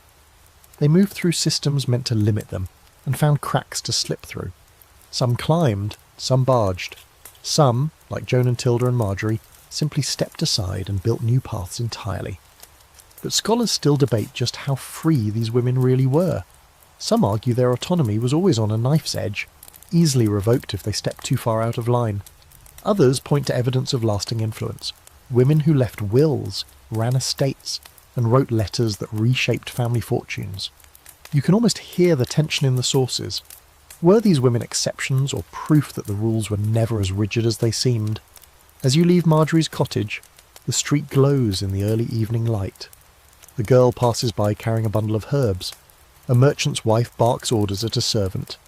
Two older women sit on a stoop gossiping about a neighbour who smiles too easily. Life continues, full of contradictions. Women in the Middle Ages were saints, sinners, wives, widows, mothers, witches, rulers, rebels, and often all of those at once. Next you'll run your hands across fabrics that do more than keep people warm, silks and furs that seduce, conceal and reveal. Because when everyone says desire is sinful, even clothing becomes part of the game. You run your fingers along a bolt of fabric draped across a merchant's table, deep crimson velvet, smooth as sin. Even in the noisy bustle of the market, surrounded by clanging bells and shouting vendors, this cloth seems to hum with silent suggestion. Clothing in the Middle Ages wasn't just about staying warm or showing status. It was seduction, armour, manipulation, sometimes all at once. It whispered things no mouth dared speak. Because when the church preached modesty and restraint, people did what they always do. They got creative. The merchant waves you over, eager to show off his imported goods. He holds up a length of fine Italian silk, dyed blue with crushed lapis and thin as breath. It catches the light, shimmer slipping over its surface like water. For noble ladies, he says, but you can tell it's not meant to cover much. In the upper classes, layers of gauze and silk weren't just luxuries, they were strategic distractions, a neckline that dipped just far enough, a sleeve that clung to the curve of a wrist, a hem that lifted a little too high in motion. Skin was always a flicker away. Sumptuary laws, those fancy words for clothing restrictions, were supposed to stop this. Issued by the church and secular authorities alike, they dictated who could wear what. Commoners couldn't wear velvet. Prostitutes had to wear specific colours. No woman could wear pearls unless her husband earned a certain income. And no one, not even queens, was supposed to show too much flesh. Naturally, everyone ignored these laws or found clever ways around them.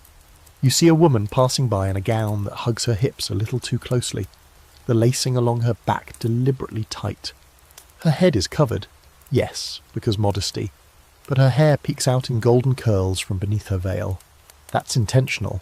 In fact, hair itself was considered wildly erotic. Theologians wrote treatises about it. St. Paul said women should keep it covered, lest they tempt men into sin. But behind closed doors, hair was unbound, brushed, scented, and displayed for lovers like a personal striptease. Then there are the shoes. Oh, the shoes. In the late Middle Ages, men wore poulaines, long, pointed shoes that stretched several inches past the toes, curving up like a wink. The church hated them, called them prideful, sinful, obscene. Why? Because the longer your shoes, the richer, and therefore more sexually suspect, you appeared. In some regions, the points were rumoured to indicate the size of another protrusion. You try not to laugh, but the logic is deliciously absurd. Women had their own tricks, fitted bodices, side lacing that accentuated the waist, cloaks that could be pulled closed or left open just enough. Even the smell of clothing mattered. Garments were often infused with herbs, rose, lavender, frankincense, scented signals that said I'm clean, I'm wealthy, or sometimes I'm ready. There were no Chanel counters, but the effect was the same. Smell, texture, colour, each a code. The church, of course, panicked. Over and over, sermons warned that rich fabrics led men to sin, and women who dressed too finely were temptresses of the devil. One preacher warned that silk clung to the body like Satan to a soul. Another said fur-lined sleeves were like velvet paths to hell. You wonder if he ever touched one. And here's a quirky fact for the night.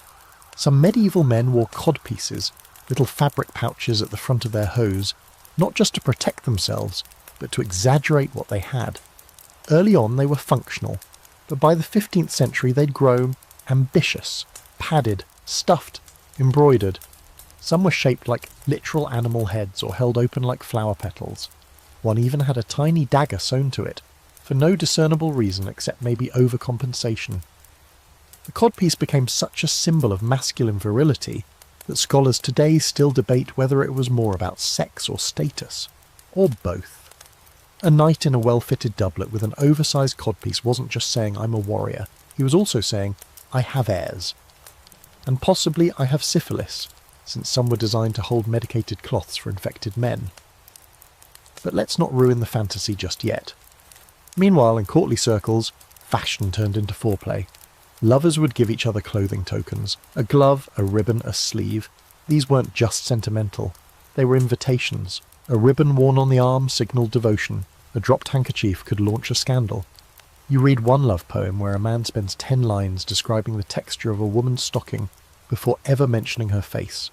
Clothes made the body visible and hidden at once, a game of suggestion and denial. Not all messages were private. In some places, clothing became political. During the 100 Years' War, English women were forbidden from wearing French styles, a subtle way of aligning loyalty with morality. To wear the wrong cut or fabric was considered almost treasonous, as if lace could betray a kingdom. You find yourself staring at a gown in a tailor's shop, green velvet laced up the front with slits at the sleeves that let the linen underdress puff out like clouds. It's sensual without being vulgar, expensive without being loud.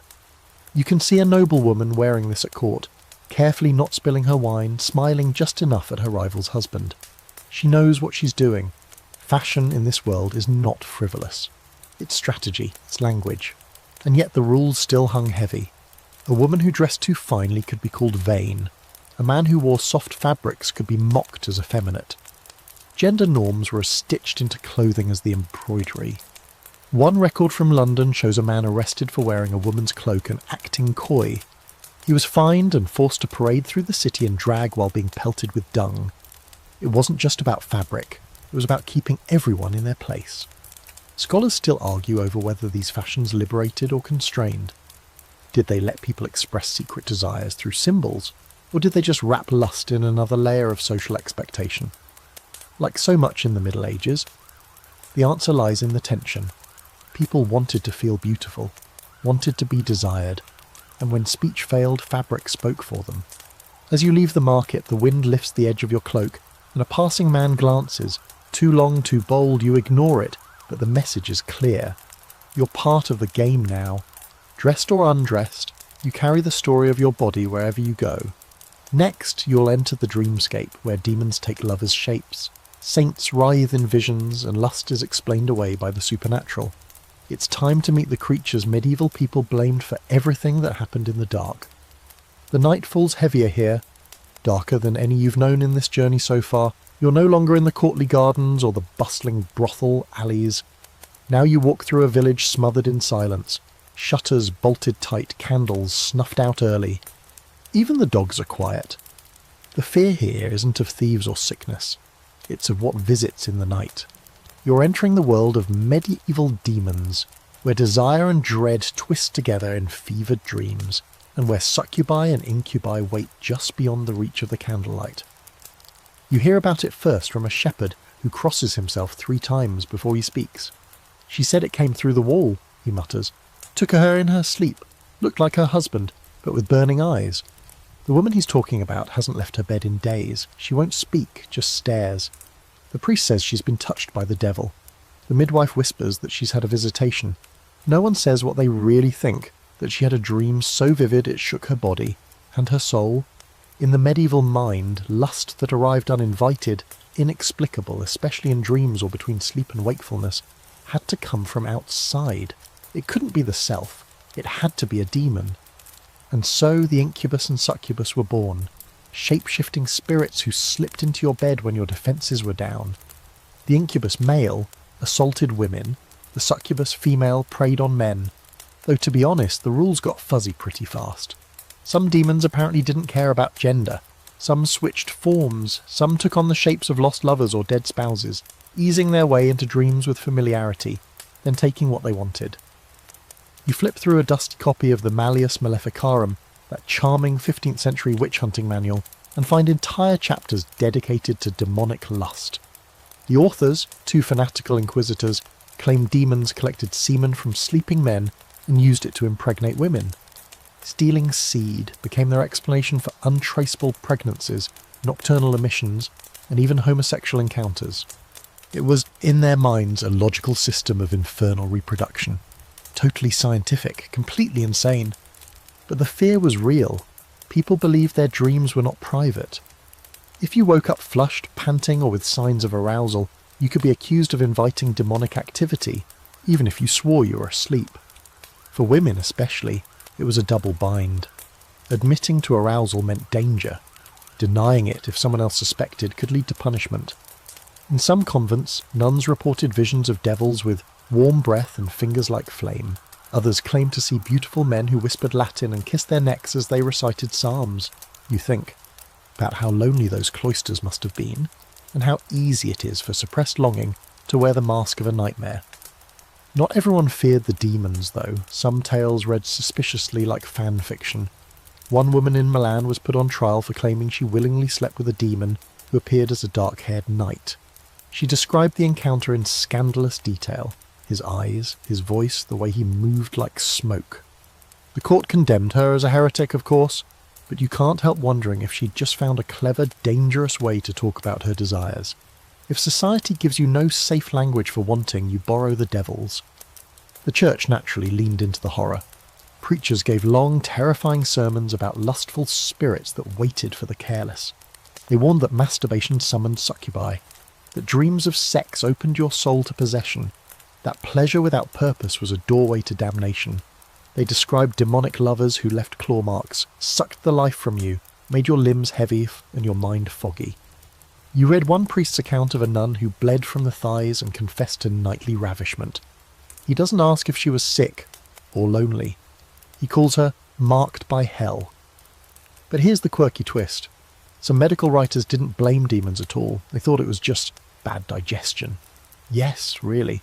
In certain medical texts, particularly from the Islamic world, and later translated to Latin, nighttime emissions and erotic dreams were said to be caused by vapours rising from the stomach to the brain. The solution? Better food, fewer onions, maybe a laxative, which honestly is kind of refreshing. The open scholarly debate, though, is about what all this meant socially. Were demon lovers just metaphors for sexual repression? Were they a scapegoat for trauma, desire, or consensual acts turned scandalous? Some argue they were a cultural coping mechanism, a way to make sense of a body that betrayed you in sleep, or emotions too volatile to name. Others believe that these visions and visitations were, at least in part, performative. Stories designed to satisfy both the confessor and the confessor's audience, whether that be a priest, a judge, or a crowd hungry for lurid details. You climb a narrow staircase into the attic of a forgotten priory and find a manuscript filled with scribbled prayers. In the margin, a monk has drawn what appears to be a woman with wings, kneeling on a man's chest. Above her is a Latin phrase, Domina Somniorum, Lady of Dreams. You stare at it longer than you mean to. The lines are shaky but intentional, tender even. It doesn't look like a warning. It looks like longing. And that's what lingers as you walk back down into the cool air outside, the sense that for all the fear, there was fascination. that the line between fear and fantasy was thin and easily crossed. In a world that declared desire monstrous, people didn't stop wanting. They just gave their hunger horns and wings and said it came in the night. You turn onto a road leading away from the village, past a shrine where someone's left a candle burning low. The night is quiet, but you wonder who will dream of whom before morning, and what they'll say about it when the sun comes up. Next, you'll flip through pages of early medical guides and anatomy texts. Because when it came to sex, the so-called experts had ideas. Some brilliant, some ridiculous, all deeply medieval. You find yourself in a cramped stone chamber that smells like dried herbs, burnt parchment, and a trace of something sour, possibly regret. A massive book lies open on the table before you, its vellum pages smudged with ink and oily fingerprints. Welcome to the world of medieval medicine, where sex and science shared a very awkward bed. The physicians of the time weren't just trying to cure plague or diagnose fevers. They were also deeply invested in figuring out what your genitals were up to and why they wouldn't behave themselves. You begin reading one of the most famous texts of the era, De Secretis Mulierum, on the secrets of women. The title sounds mysterious and kind of poetic until you realise it's mostly a weird mix of anatomy, theology, astrology and total nonsense. According to this text, a woman could conceive only if she orgasmed. Yes. Medieval medical wisdom stated that female pleasure was not only natural, it was necessary, which honestly sounds progressive until you remember that it meant that pregnancy was proof of female desire. So if a woman claimed rape, the fact that she conceived was considered evidence that she must have enjoyed it. Nightmare logic. This belief came from a blend of ancient sources like Galen and Hippocrates, filtered through a fog of mistranslation and Christian paranoia. Galen, for example, believed that male and female bodies were essentially the same, except women were turned inside out. Testicles became ovaries. The penis became the vagina. It was all a matter of heat and moisture. Men were hotter and drier, therefore superior. Women were cold and wet, therefore unstable, emotional, and frankly, a bit leaky. You flip to an anatomical drawing of a woman, and it's mostly guesswork. No nerves, no clear reproductive system, just a kind of mysterious hollow tunnel leading to a vaguely defined womb shaped like a wine flask. Next to it, a caption reads, "The uterus has 7 chambers, 3 for boys, 3 for girls, and 1 for monsters." You blink. Monsters. Yes, apparently the 7th chamber could produce changelings, freaks, or demons, depending on the alignment of the stars and how much garlic the mother had consumed. You don't know whether to laugh or cry. Still, there was a logic to their madness. Medieval physicians believed in the 4 humours: blood, phlegm, black bile, and yellow bile. These governed everything from your temperament to your sex life. Too much blood? You were lustful and rash. Too much black bile? Melancholy? Probably celibate. Sexual desire, they believed, was caused by excess heat. That's why women were often considered more sexual than men. They were thought to store more internal moisture, which built up pressure and needed release. So yes, in some texts, female masturbation was actually recommended as a form of treatment.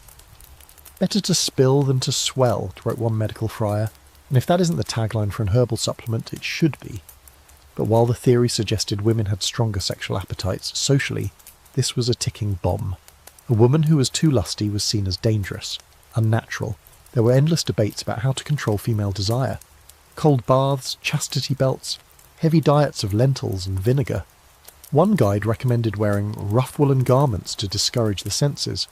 Another suggested keeping women occupied with embroidery to avoid idle and wandering thoughts. You picture a nun stitching flowers into linen while thinking about the monk who smiled at her yesterday, and wonder how effective that really was.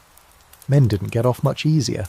While male sexuality was assumed, and even encouraged, especially for producing heirs, there was still a lot of panic around when and how it was expressed. Nocturnal emissions were a big concern. Pollution, they called it. Some doctors believed it weakened the heart and clouded the mind. Others warned that it opened the body to demonic infiltration. One poor student in Paris reportedly confessed to ejaculating in sleep thrice weekly, and was told to fast, pray, and sleep on hard boards until the devil left his loins. You find a particularly bizarre passage in a physician's notebook explaining how to determine if a woman was a virgin. According to him, you should examine her urine, watch her walk, and see whether she laughs too easily. Virgins, he wrote, walk upright, laugh modestly, and hold their eyes downcast. If she looks you in the eye, probably not a virgin. If she laughs loudly, definitely not. If she limps, who knows? And here's your quirky fact of the night. Some medieval sex manuals included recipes for aphrodisiacs involving ingredients like roasted ants, powdered vulture liver, and wine mixed with goat testicle. One particularly potent potion claimed to inflame the loins and soften the heart. Side effects? Probably death, but they never mentioned that part. Other advice included rubbing nettle oil on your thighs, or sleeping with an apple under your pillow and eating it in the morning to absorb the dreams of love. Despite the absurdities, not all of it was fantasy. Some early texts recognised the clitoris, though often misunderstood it. There were diagrams, however rudimentary, that acknowledged female pleasure. Midwives, more grounded than the male physicians, kept oral knowledge about birth, menstruation and reproductive health that actually worked. It's just that their wisdom rarely got written down, unless a man overheard and claimed it as his own. Scholars today argue over how seriously these manuals were taken. Some say they were academic exercises, more philosophical than practical. Others believe they were used like early health guides, read in monasteries, passed around university libraries, consulted by midwives and apothecaries alike. What's certain is that they reflect a culture obsessed with regulating sex, understanding sex, and completely failing to do either. As you close the book, your head is swimming with images, ink-stained fingers, misunderstood anatomy, priests scribbling about lust with the intensity of poets. It's clear that even the experts weren't immune to curiosity, or arousal, or confusion, and when knowledge fell short, they filled the gaps with myth, metaphor, and just enough Latin to make it sound official. You step out into the daylight, blinking. Somewhere nearby, a couple is arguing over a bundle of herbs. A midwife scolds a child for throwing a turnip. Life moves on. The human body, with all its mystery and madness, keeps doing what it does. And next, you'll follow it far from home, onto ships and dusty roads, where holy men forget their vows, and pilgrims stumble into temptation in foreign lands. You wake to the creak of wagon wheels and the low chant of a pilgrim's hymn echoing off the dusty road. The sun is already brutal, the horizon shimmering in heat as you join a stream of travellers making their way towards something sacred, or at least officially sacred. This is a crusade route, a pilgrimage path, a ribbon of devout feet and tired bodies stretching from Europe into the Holy Land, or toward Canterbury, Santiago, or Rome. And while everyone here claims they're walking for their souls, the reality, of course, is much messier. You're about to learn that piety and libido are far more travel companions than anyone wants to admit. You first fall in step beside a monk, brown robe, sandals worn smooth, eyes fixed on the path ahead. He tells you he's taken vows, poverty, obedience, chastity, but his voice cracks a bit on that last one. It's different out here, he mumbles, looking away. On the road. You've heard that before. Pilgrimage, with all its spiritual baggage, also brought anonymity. New towns, no relatives watching, and in many cases, no real oversight, which means that people who left home to purify themselves often found themselves neck deep in the very sins they claimed to flee. In one roadside tavern, you witness a knight drinking heavily, boasting that he's taking the cross, but his hand is firmly planted on a barmaid's thigh. Nearby, two supposed pilgrims play dice for a girl's scarf, possibly stolen, definitely scented. These travellers aren't all holy. Many are bored. Some are broke. More than a few are looking for redemption in the same place they're also looking for flesh. A surprising number find both in the same bed. This isn't some fringe phenomenon. Towns along pilgrimage routes had entire economies built around servicing the bodies of pilgrims, not just feeding and housing them, but offering companionship of a less than holy nature. Temporary brothels popped up like mushrooms along the trail. Some were disguised as bathhouses, others didn't bother pretending. And in Jerusalem itself, crusaders were famously accompanied by a retinue of camp followers, many of them sex workers who marched just behind the banners of the cross.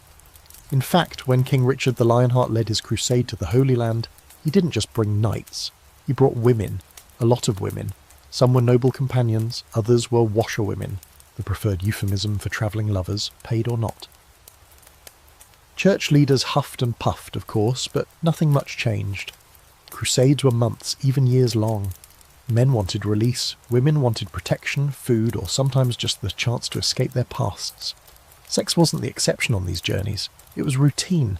You flip through a soldier's diary, carefully preserved in a German abbey, and find an entry that reads, "We prayed at the tomb of Christ, and after I lay with a girl from Acre. She smiled as if I had blessed her." It's not regret, it's remembrance, and it tells you everything. The holy mingle with the profane so thoroughly that sometimes even the pilgrims couldn't tell the difference. And it wasn't just straight-laced knights falling into temptation. Monks and priests travelled too, and many saw pilgrimage as a loophole. Far from their bishops, their abbots, their parishioners, they could sin quietly and return repentant. One friar from Avignon was known to travel with a cousin who mysteriously resembled a young novitiate in a borrowed dress. They switched roles in different towns. He heard confessions, she caused them, and here's a fringe fact you'll wish wasn't true. In some cases, brothels along pilgrimage routes operated with church protection. In exchange for regular donations or strategic silence, certain orders looked the other way. A few even collected penance fees from pilgrims who confessed to visiting these places, then turned around and collected taxes from the establishments themselves. That's medieval capitalism at its finest. But it wasn't always transactional. On the road, emotions ran high. You meet a woman named Beatrice, a weaver from Valencia who claimed she fell in love with a Breton pilgrim somewhere outside Genoa. He said he'd write, she shrugs, but letters don't walk. She doesn't seem angry, just wistful. Her voice catches the little when she says his name. Love bloomed between mud and prayer, and sometimes it lasted only a few nights. Sometimes that's all it was meant to be. Still, for women, pilgrimage was a mixed blessing. Travelling alone could brand them as suspicious, vulnerable, or worse, available. One group of German nuns was famously attacked en route to Rome by a band of fellow pilgrims who turned out to be ex-soldiers with less spiritual intentions. Yet despite the risk, many women still made the journey, sometimes disguising themselves as men, sometimes banding together in groups. They carried relics and fear in equal measure. And then there's the tale of Maria of Brabant, who wrote about her travels in a now-lost letter. Copies survived in a convent archive. In it, she describes seeing men bathing naked in the Jordan River and feeling the fire of shame and curiosity in equal measure. She never touched anyone, but her language burns with desire. She ends the letter, "I did not sin, but I was not holy either." You wish you could have met her. Of course, not everyone returned home unchanged. Some brought back relics, others brought back children. More than one noble family quietly raised a pilgrim's son whose father's name was never written down. A few of these children were claimed openly. More were passed off as nephews, wards, and or miracles. The road left marks that couldn't be confessed away. Scholars today argue whether these journeys were spiritual tests or excuses to cut loose. The truth lies in the middle, as always. For every devout pilgrim crawling barefoot toward a shrine, there was another stopping off at an inn, buying a drink, and finding comfort in the arms of someone who understood what it meant to be far from home. As the sun sets on the winding road, the songs of travellers rise in a messy chorus. Some sing of saints, others of lovers. You see a monk with a woman at his side, their fingers brushing, a quiet story forming between them. And you know the journey isn't just about reaching a shrine, it's about everything that happens along the way. Next, you'll take a bite of forbidden fruit. Herbs, elixirs, and magical concoctions said to stir the loins, bend wills, or cure a cold. Love potions, aphrodisiacs, and the dangerous art of making someone want you. You open the door to an apothecary shop and immediately feel like you've stepped into a sorcerer's pantry. The smell's overwhelming.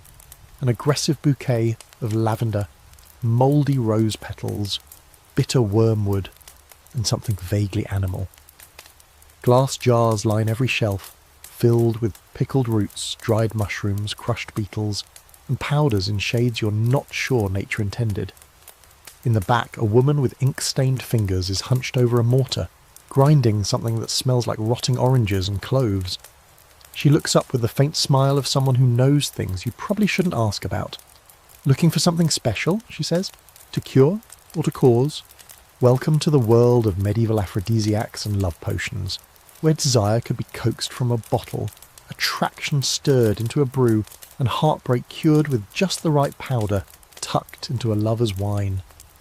In a time when open talk of sex was dangerous, people turned to plants, superstition, and a dash of kitchen witchery to get what they wanted, without ever saying it out loud. She shows you a bundle of dried yarrow tied with red thread. "Boil this," she says, "and have him drink it before dusk. If his eyes linger on your lips afterward, it worked." Yarrow was believed to stimulate desire, especially when paired with honey and red wine. Another shelf holds crushed cantharides, Spanish fly, made from blister beetles, dried and powdered. Highly toxic, of course, but in small enough amounts it was said to cause genital swelling and a fevered need for release, or death. It was a fine line, honestly. There's a jar labelled monk's breath. Inside, dried parsley and powdered gallingaly. You're told it's good for cooling an overactive libido, given by cautious wives to pious husbands or nervous nuns to themselves. Nearby, a small vial marked with a crude heart shape holds an infusion of mandrake root. This one's famous, mandrake, with its vaguely human shape and eerie shriek when pulled from the ground, was said to stoke passion and create an almost mystical hunger. It was also rumoured to grow beneath gallows, nourished by the final emissions of hanged men. Romantic, no? And it wasn't all about seduction. Some potions were meant for revenge. You find one recipe titled "To Sour a Man's Blood." The ingredients? Mustard seed, sour wine, grave dirt, and fingernail clippings. Women would slip a few drops into a lover's drink to make him weak, less aggressive, or, in some cases, impotent. Whether it worked or not didn't matter. The belief did. Still, most of these concoctions weren't evil or malicious. They were just hopeful. In a world where marriages were arranged, options limited, and desire often dangerous, people reached for control wherever they could find it. A girl with no dowry might try a love charm to catch a merchant's eye. A young man too shy to speak might wear a bag of rosemary and a nace sewn into his shirt, praying the scent would give him confidence. Every herb had meaning, every blend a story. You learn that garlic rubbed on the thighs was thought to bring heat to the loins. Nutmeg, powdered and sprinkled on wine, was believed to loosen tongues and tighten bedsheets. Fennel, when worn in a locket, could repel unwanted attention, which feels like the medieval version of ghosting. There's even a practice where lovers wrote each other's names on bay leaves, tied them to their ankles, and danced under the moon to ensure fidelity. The ritual ends with burning the leaves. If the flame crackles, your love is true. If it hisses, someone's cheating. But not all love magic was herbal. There were prayers, incantations, and talismans too. One common charm involved writing the names of the three magi, Caspar, Melchior, and Balthazar, on a piece of parchment and hiding it in your lover's shoe. Supposedly, this would make them dream of you and wake up with their heart tilted in your direction.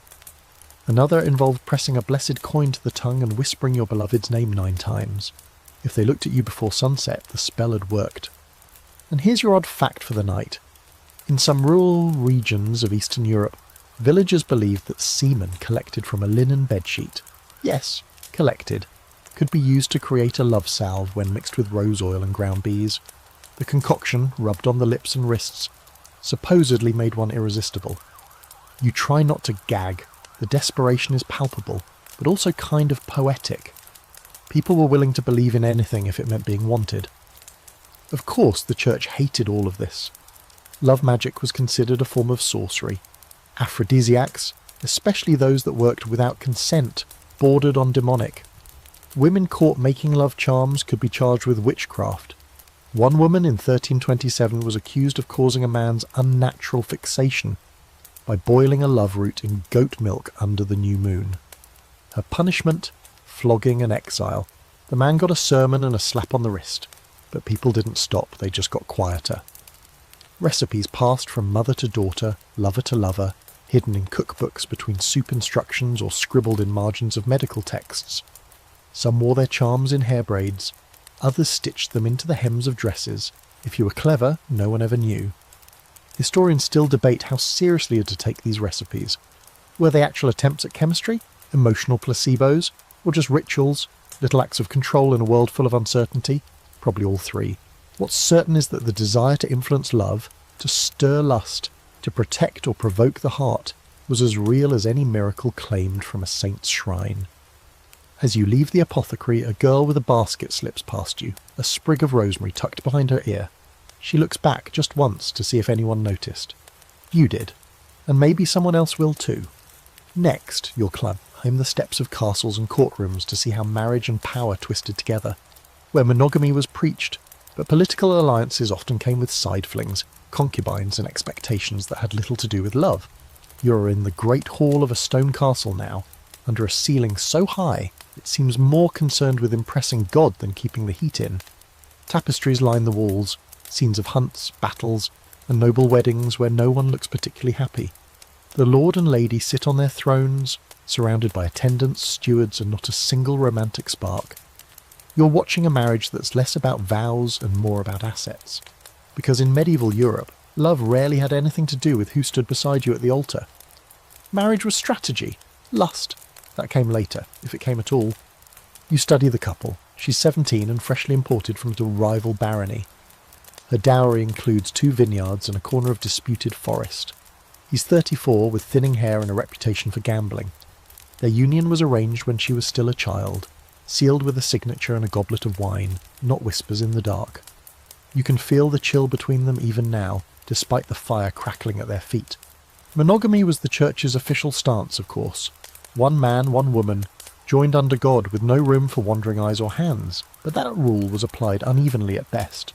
For nobles and royals, marriage was a tool, a political contract, an alliance brokered in bloodlines and land. Everyone expected a husband to have mistresses. Everyone expected a wife to look the other way. Fidelity was a virtue, not a requirement. You recall the case of Eleanor of Aquitaine and Louis VII. Their marriage was an unqualified disaster, politically and sexually. She was sharp-tongued and confident. He was devout, awkward, and barely interested. They produced 2 daughters, no sons, and after years of frosty silences, she had the marriage annulled. Her next husband, Henry II of England. They had 8 children, at least 2 legendary affairs, and enough marital dysfunction to fuel a Shakespeare cycle. Monogamy clearly was flexible, but while kings and lords had room to roam, women didn't. A wife caught in adultery could lose her title, her land, even her life. In some regions, an unfaithful noblewoman was imprisoned or forced into a convent. One duchess in Brittany was sewn into a sack and drowned for a rumoured affair with a knight. Her lover? Flogged, mildly, then reassigned to a post in the countryside, justice medieval style. Not all powerful women accepted this quietly. You read about a Castilian queen who kept her own lovers and dared anyone to challenge her. One of them, a poet, wrote that she touched him like a lioness and ruled him like a king. She wasn't punished. Her bloodline was too valuable, but her name was scrubbed from several court records, as if desire itself were something you could redact. It wasn't just nobility playing the game. Wealthy merchants in cities like Florence and Bruges also arranged marriages for profit. Their wives were expected to be silent, fertile, and dressed appropriately. One record shows a man fining his wife 10 silver coins for wearing green silk without prior approval. Another forbade his spouse from singing during supper because it was too joyful for a matron. Meanwhile, the same men kept courtesans on stipends and visited brothels under the guise of business meetings. And here's your quirky fact for the night. In 14th century Italy, there was a custom called friari, where noblemen arranged for their wives to have social companions, younger men, often poets or musicians, who were allowed to escort them to events, flatter them, and even share private moments. Officially, it was all very platonic. Unofficially, well, the husbands weren't exactly checking in every night. Some of these companions ended up in the wives' wills or in anonymous poetry that never quite died out. The church kept trying to intervene. Bishops preached that marriage was sacred, and any deviation from it would lead to eternal damnation or, worse, scandal. Priests gave sermons on the sanctity of the marriage bed. But they rarely called out powerful men. The rules were strict for peasants, enforced for commoners, and optional for anyone with a title. You start to realise that medieval monogamy was more about managing appearances than managing desire. Even the marriage ceremony itself had multiple versions. The church preferred marriages to happen before a priest, with witnesses and vows. but plenty of unions were sealed with nothing more than a verbal promise and a roll in the hay. Canon law eventually recognised these so-called clandestine marriages if they met certain criteria: mutual consent and consummation. In one famous case, a woman proved her marriage by producing the stained sheets, not from the wedding night, from a week before, behind a barn. Divorce in the modern sense didn't exist. Annulments did, but they were expensive and required a good excuse, usually consanguinity, turns out you were cousins, impotence, or evidence the marriage hadn't been consummated. Some couples faked these things to escape unhappy pairings. One man even hired a friend to testify that his wife smelled so foul it prevented intimacy. She claimed he simply didn't know what he was doing. The court ruled in her favour. Polygamy, officially banned, still made shadow appearances. Kings took concubines. Nobles kept unofficial second wives. In some cases, especially in border regions or among crusaders far from home, men had temporary wives, women they lived with, fathered children with, and then abandoned when they returned. The church occasionally tried to legitimize these unions or baptize the children, but mostly they were just brushed under the velvet rug of political expediency. Scholars still argue over whether medieval people believed in romantic love within marriage. Some did. You read letters between noble spouses filled with real affection. One knight wrote to his wife, "Your absence wounds me like a blade, and your letters are my only bandage." Sweet, right? But they were the exception and not the rule. Most marriages were work, strategic, public, controlled. As you leave the hall, the newlyweds are nowhere to be seen. Upstairs, their bedding is probably being watched by the chaperones with wine breath and high expectations. Whether they find desire or just duty tonight, no one seems to care. The alliance is made, the land is secured, the rest is details. Next, you'll sneak down into the cellar of lineage, the place where illegitimate children were born, hidden, claimed, or cast aside. Because nothing complicates medieval sex more than a baby born in the wrong bed. The hallway is narrow, the candles low. You follow a midwife down a winding back stair, past the sleeping nobles and polished halls of a manor house that pretends everything is perfectly in order. But below the grandeur, secrets swell like mildew behind fine tapestries. You step into a chamber tucked behind the kitchens, where a fire crackles and a woman cries softly into a wool blanket. She's just given birth, and from the looks exchanged between the midwife and the nursemaid, this child won't be celebrated. It wasn't born of marriage, it wasn't expected, and it's not entirely welcome.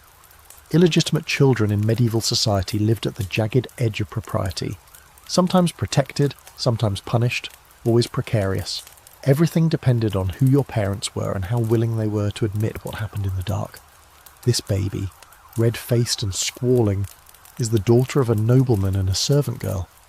He'll never publicly acknowledge her. He already has a legitimate heir upstairs, plump and rosy and watched by 4 nurses.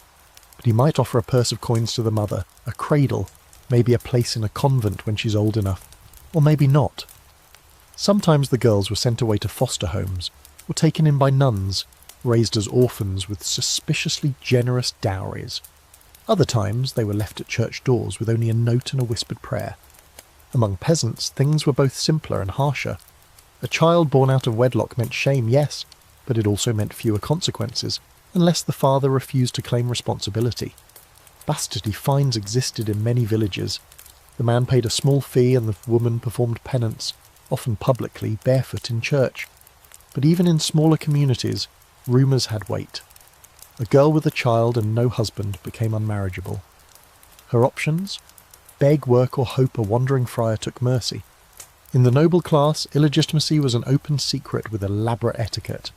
Kings had official mistresses, complete with households, titles, and children who were raised just a rung or 2 below the legitimate heirs. You read about Charles II of Navarre, who installed his favourite mistress in a tower near the castle, and sent his own wife letters filled with polite apologies and zero intention of ending the affair. Their children were educated, given land, sometimes even entered the clergy or married minor nobility. Some of these royal bastards became powerful figures in their own right. William the Conqueror, yes, that William, was famously known as William the Bastard, before he took England by storm in 1066. His illegitimacy didn't stop him. In fact, he wore the insult like armour. Others weren't so lucky. Illegitimate sons could be barred from inheritance, denied titles, or forced into the church whether they wanted it or not. women fared even worse. A nobleman's bastard daughter might be married off to a minor knight or sent to a nunnery. If she was exceptionally beautiful, she might follow in her mother's footsteps and become someone else's mistress. But love was rarely part of the equation. Legitimacy shaped futures, and the stain of being born on the wrong side of the sheets could last a lifetime. And here's your fringe fact for the night. In 13th century England, there was an actual legal term, filius nullius, used in court to refer to an illegitimate child. It means son of no one. Imagine being addressed like that in front of your neighbours. It wasn't just social, it was legal erasure. Bastards couldn't inherit unless formally legitimised by royal decree or papal blessing. And yes, people paid a lot to get those. Still, some tried to game the system. You come across a forged marriage document, crude handwriting, a fake priest's name. The nobleman used it to claim his mistress had actually been his secret wife all along, thereby making their son legitimate. The ruse lasted 6 months before the real priest turned up and ruined everything. The son was stripped of inheritance, and the mistress mysteriously died during illness. You don't ask questions. Sometimes the opposite happened. Lovers married after the child was born, hoping that a post-facto wedding would clean things up. Canon law had debates about this for centuries. Could marriage retroactively legitimise children? The answer changed depending on which pope you asked. Some said yes, others absolutely not. Scholars still argue whether these shifting rules were acts of mercy, or just a cynical way to control inheritance and keep power in the right hands. But not every story ends in tragedy. You meet a boy named Thomas, born of a merchant and his seamstress mistress. The father never married the mother, but he paid for Thomas's education and apprenticed him to a scribe. Now grown, Thomas writes contracts for land deals and has the neatest penmanship in the county. He's not nobility, he'll never inherit a manor, but he's respected, clean-clothed and fully aware of where he came from. My mother gave me her name, he says, and my father gave me his coin. That's enough. You realise that for many, survival meant finding power in the margins. Bastards weren't necessarily doomed, they were just uninvited to the table. Some found ways to climb in through the side door, others built new tables entirely. There's an open, scholarly debate about how widespread social mobility really was for illegitimate children. Were exceptions like William or Thomas rare sparks in a bleak landscape? Or was society more flexible than we give it credit for? Some evidence suggests that, particularly in cities, bastardy lost some of its stigma over time, especially if the child could be useful, talented, or married off discreetly. Others argue that the stain of illegitimacy clung tight no matter how well someone performed. You leave the manor house quietly, careful not to wake anyone. The nursemaid hums softly to the newborn in the lower room. Upstairs, the nobleman is asleep beside his lawful wife, dreaming perhaps of neither. Somewhere in between, a life has just begun, unwanted in one sense, but not unloved. And that may be the real secret here. For all the laws and shame, hearts still found ways to break the rules. Next, you'll slip into more radical spaces, where heretics preach salvation through sex. Couples share each other as property of the divine, and free love means something far older and stranger than Woodstock ever imagined. You've wandered far off the main road now, past the manors and monasteries, beyond the reach of bishops and barons. You're in a clearing ringed by trees that seem to lean in just a little too close, as if they've heard something they shouldn't repeat.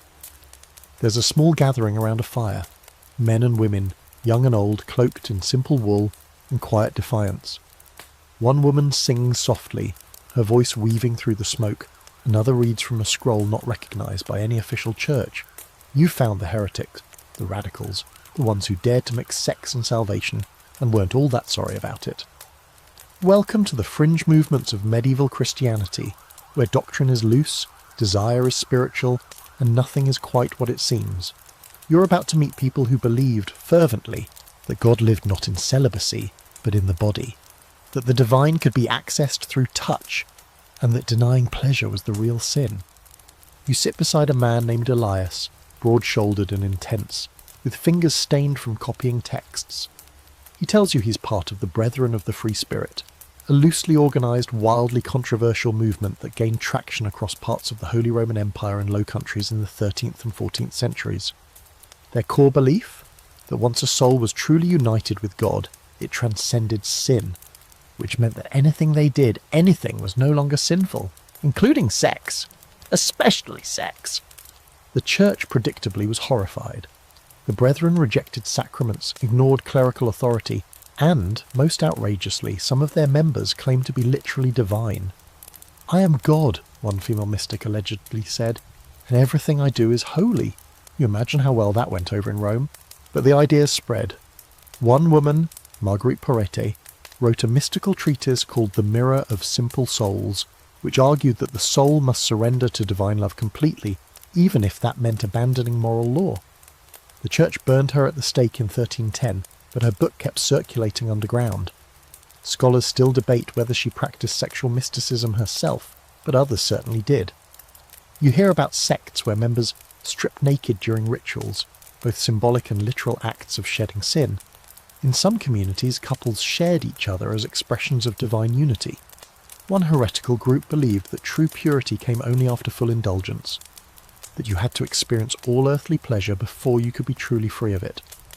Imagine explaining that to your confessor. And here's your fringe fact for the night. In 14th century Bohemia, a radical sect called the Adamites lived communally, rejected clothing entirely, and believed that prelapsarian nudity, that is, the naked state of Adam and Eve before the fall, was the purest form of existence. They danced, sang, and slept together in the open, claiming they had returned to Eden. The church sent troops. It did not end well. You listen as a woman named Clara speaks. She's in her 30s, with a crescent-shaped scar at her temple and eyes that watch everything. She talks about love, not just romantic love, but sacred eros. The flesh, she says, is the scroll where God writes. For her, sex isn't just human, it's holy. She describes how, in certain rituals, lovers recite psalms during climax, how prayer becomes a kind of foreplay, how kissing, when done with intention, becomes a sacrament. Not everyone in the group practices this openly. Some still wrestle with guilt, others walk both worlds, attending Mass by day, then returning to the woods by night. And yet you sense a quiet conviction among them. They're not rebelling for the thrill. They genuinely believe that desire, when embraced honestly, brings them closer to the divine. Of course, the institutional church saw this as a threat. Not just the theology, but the liberation. If people didn't fear sin, how could you control them? If women claimed sexual autonomy as spiritual truth, how could you silence them? And perhaps most terrifying of all, if peasants and wanderers could find salvation without priests or confession, what was left for the hierarchy to do? Inquisition records from France and Germany are filled with frenzied accounts of these groups. But the line between truth and slander is thin. Did the brethren really engage in orgies? Or were they accused of it because they dared to question authority? Were the Adamites dangerous, or just inconveniently naked? Even modern scholars can't agree. Some see these movements as proto-feminist, proto-egalitarian responses to a repressive church. Others argue they were chaotic, misguided, and occasionally exploitative. You meet a young couple, Mira and John, who've been living among the Free Spirit followers for 2 years. They tell you they used to be married in the official church. There was love, Mira says, but no freedom. Here they sleep with other partners sometimes together, sometimes not. But always with consent, John adds. Always with grace. You can't tell if it's working, but they look content, not ecstatic, not ashamed, just peaceful in their bodies. Still, the risk is real. If they're caught, they could be tortured, executed, erased. One former member was burned for claiming unity with God through fornication. The word fornication was underlined in red ink, probably by someone with more fear than understanding. You realise how radical it truly is, to take something the church labelled shameful and claim it as holy. To say, my pleasure does not condemn me, it connects me to the divine. It's dangerous thinking, transformative thinking, and maybe, just maybe, it's why these groups keep reappearing in history like stubborn wildflowers. You burn them, bury them, condemn them, but they come back. You leave the clearing under a sky slick with stars. Someone sings softly behind you and the fire crackles like a heartbeat. You're not sure you believe what they believe, but you understand it. Because in a world built on control, sometimes the most sacred act is simply wanting without apology. Next, you'll find yourself behind monastery walls and convent doors, where abstinence is the rule but longing lingers in silence, and where saints dream of kisses and monks carve their guilt into stone. The village fades behind you as the trees thin, giving way to a small stone chapel and an adjoining cluster of buildings that squat low against the wind. It's peaceful here, with rows of herbs growing beside a crumbling wall and a cow chewing slowly in a paddock, looking deeply uninterested in your arrival.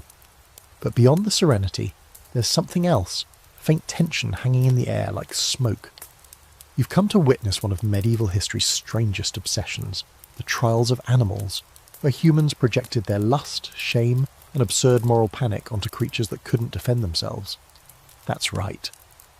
In the Middle Ages, animals stood trial, real ones, with judges and witnesses, and accusations that usually sounded like fever dreams scribbled by a monk on a bad mushroom trip, and many of these trials, absurd as it sounds, centred on sex. You step into a small church courtroom where the scent of incense can't quite mask the underlying aroma of something more, barnyard. At the front, a pig sits chained beside a bailiff, squealing occasionally. The crowd watches grimly. The charge. Carnal knowledge of a child. The prosecutor, a local priest, reads the indictment aloud, voice trembling with equal parts disgust and piety. The audience nods solemnly. You want to scream. The pig scratches itself. This wasn't an isolated case. Dozens, maybe hundreds, of animal trials took place across medieval Europe. Pigs, bulls, goats, and even roosters were brought to courtrooms and accused of crimes, often sexual in nature. In 1386, in Falaise, France, a pig was dressed in human clothes, tried for murder and unnatural acts, and hanged in public. In another case, a donkey was investigated for alleged lewd behaviour with a farmer. But, plot twist, the donkey was acquitted because multiple witnesses testified to her modesty and Christian demeanour. Yes, seriously, you sit beside an old scribe who's documenting today's proceedings.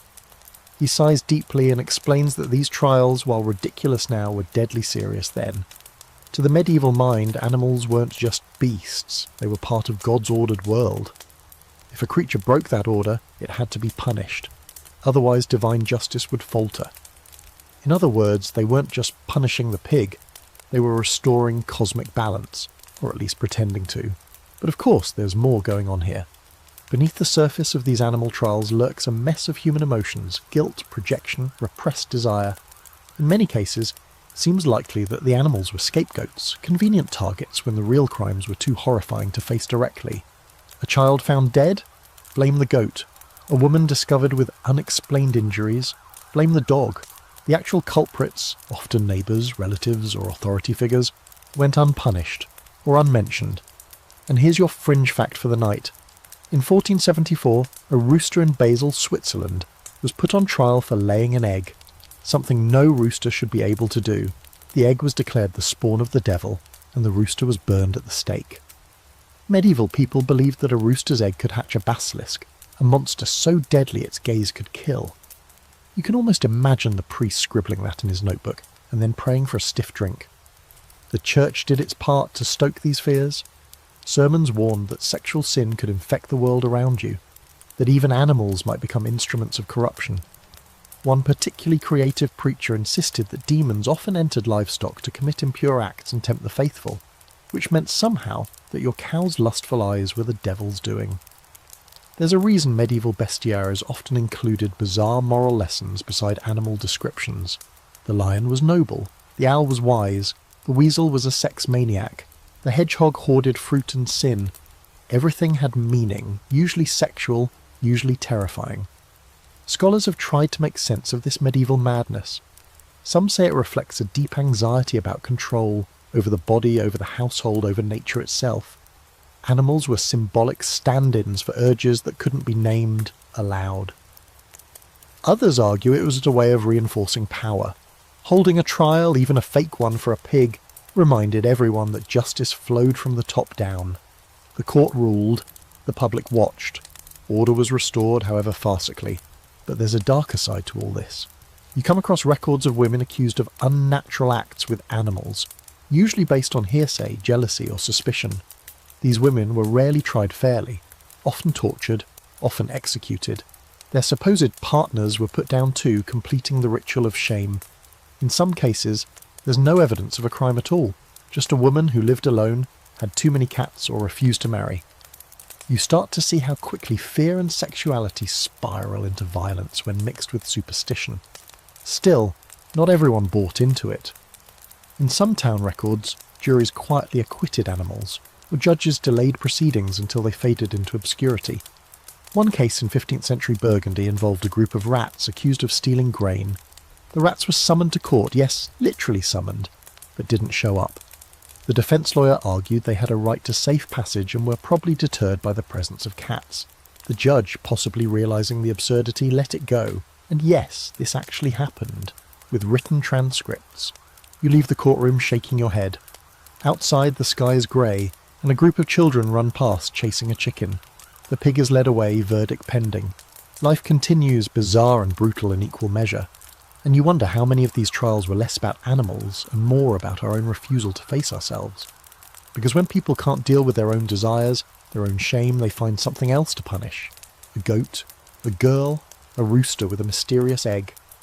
Next you'll find yourself under a death-shrouded sky, in a time when the plague tore through every certainty, and lust became both a last defiance and a whispered prayer before the coughing began. The coughing starts before you even reach the village. Dry and distant at first, like the crack of twigs in the wind. But as you get closer, it grows wetter, heavier, like something being torn from inside a body. You step into a town in mourning, though no one has had the time to carve the word into stone yet.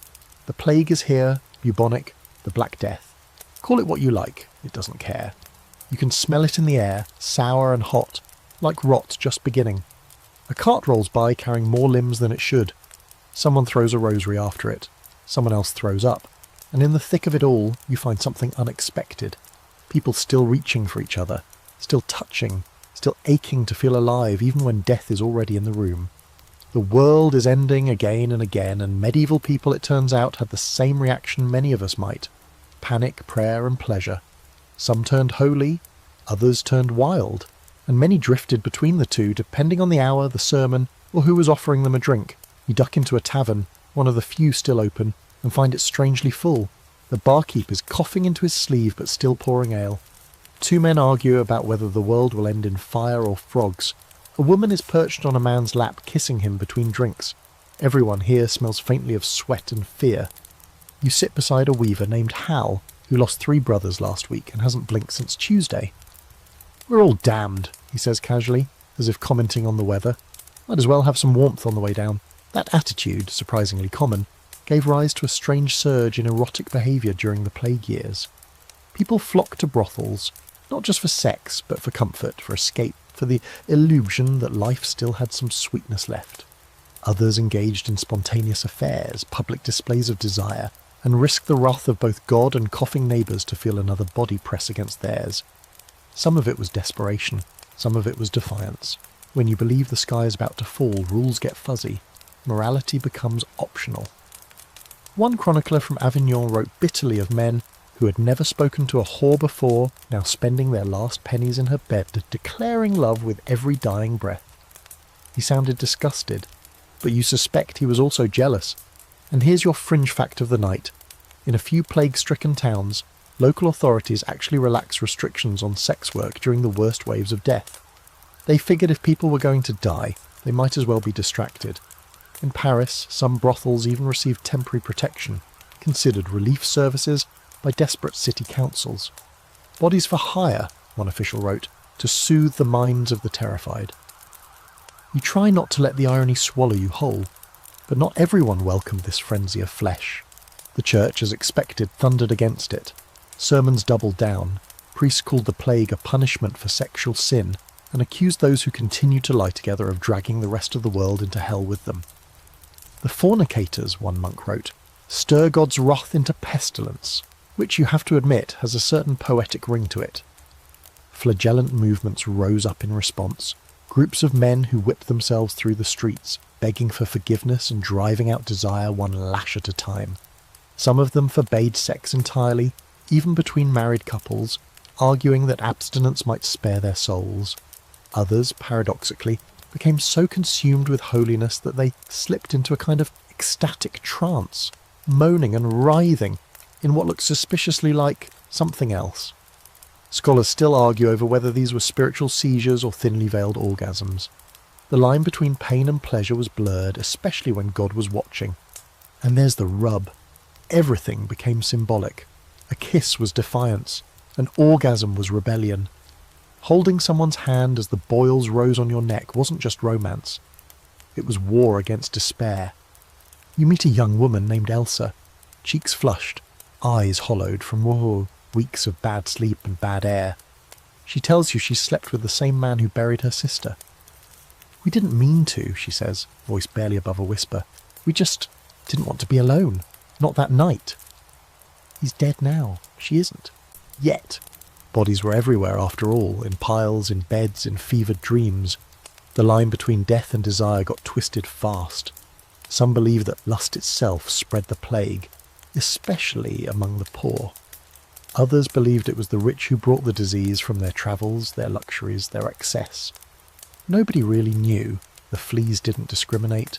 But still, people tried to love, and sometimes they tried to love honestly. You hear of couples who married quickly, without priests, just to have someone's name to say in the dark. One young scribe wrote that he shared his bed with a girl from a rival village for a week during the worst of it. "We didn't speak much," he scribbled, "but we held each other. That was enough." There's no record of what happened to her, and yet amidst all this yearning, not all touches were tender. The breakdown of social order opened the door to exploitation too. Desperate women were forced into sex for shelter. Children were abandoned or sold. Brothels turned into death traps. There are accounts of men robbing plague corpses, then returning to their lovers without even washing their hands. The sickness didn't just rot lungs, it rotted conscience. Still, even in this decay, you feel something deeply human holding on. In a makeshift shelter outside the town walls, two people share a thin blanket, their fingers barely brushing, and that simple connection carries more power than 100 sermons. They aren't pretending they're safe, they aren't even pretending they're clean. They're just choosing to feel something before the lights go out. Scholars today still wrestle with the paradox of play and passion. Some argue the increased eroticism was a natural response to trauma. Others suggest it was always there, just unmasked by mortality. When everything else is taken, the body remains. And what people did with their bodies during the plague says as much about resilience as it does about fear. As you walk away from the town, the coughing fades behind you. The night is heavy, but the stars are shockingly bright. Somewhere another cart is being loaded. Somewhere else a kiss lands on a fevered cheek. Life, stubborn as it is, goes on. Next, you'll step into the final rooms of this world. A place of last confessions and long shadows, where death meets desire in stained glass and tombstone carvings. And lust writes itself into memory, even after the lights go out. The cathedral looms ahead like a ship made of shadow and stone, its spires cutting into a sky bruised with twilight. You walk toward it slowly, boots echoing on worn cobblestones slick with yesterday's rain. This is the end of the journey, not just yours, but theirs, the lords, the lovers, the outlaws, the sinners and saints. You've seen them in beds, in brothels, behind monastery walls and beneath plague-ridden blankets. Now you're stepping into the place where they all eventually come to be remembered, or to be forgotten. Inside the light is dim, caught in coloured glass that scatters fragments of saints across the flagstones. The air smells of wax and old prayers, layered thick like dust. You pass rows of wooden pews and an altar dressed in gold, but what draws your eye are the tombs. Dozens of them. Stone coffins stacked along the walls and carved into the floors, each etched with Latin, dates, and the soft lies of remembrance. Faithful husband, beloved wife, pillar of virtue. You pause at one, a knight in full armour, a woman beside him, both hands folded, eyes shut, lips still parted slightly. Lovers cast in stone, and yet you can't help but wonder, did they even like each other?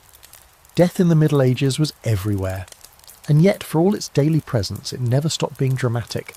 People planned for it obsessively, rewrote their wills, purchased indulgences, commissioned artwork, and even in death the question of sex lingered. Who had been with whom? Who had strayed? Who had touched desire too closely and burned for it? The Church's vision of the afterlife was rigid. Sinners faced damnation, the pure found paradise. But human memory wasn't so tidy, and neither were the gravestones. You run your fingers along one monument that's clearly had its inscription scraped off and rewritten. The new name barely hides the old grooves. Rumour has it the man buried here was excommunicated for keeping 2 wives, one in town, one in the countryside, and neither knew about the other until his funeral. Apparently they met while placing flowers. Things got ugly. Someone threw a candle. But these aren't just monuments, they're warnings, celebrations, excuses. The language of virtue was often code. Chaste sometimes meant got caught and repented. Modest could mean kept her secrets well. One widow, buried with a carved lily and the word pudica, meaning pure, was later revealed in court records to have run a high-end brothel out of her wine cellar. You almost admire the symmetry. Everyone dies. Not everyone gets carved in stone as a virgin saint. Then there's the art. Death and lust shared the same palette. You trace the lines of a stained glass window showing Mary Magdalene, not kneeling in repentance, but washing Christ's feet with her hair, her face tender and a little too intimate for comfort. Behind her, a bishop scowls, as if he can feel the confusion she causes. For centuries, Magdalene was the church's favourite symbol of fallen womanhood and redemption. A safe place to park all the unease around female sexuality. Want, sanctified. Desire, domesticated. On a column nearby, someone long ago carved a tiny pair of intertwined figures, barely noticeable unless you know where to look. Their faces are rough, weathered by time, but their position is unmistakable.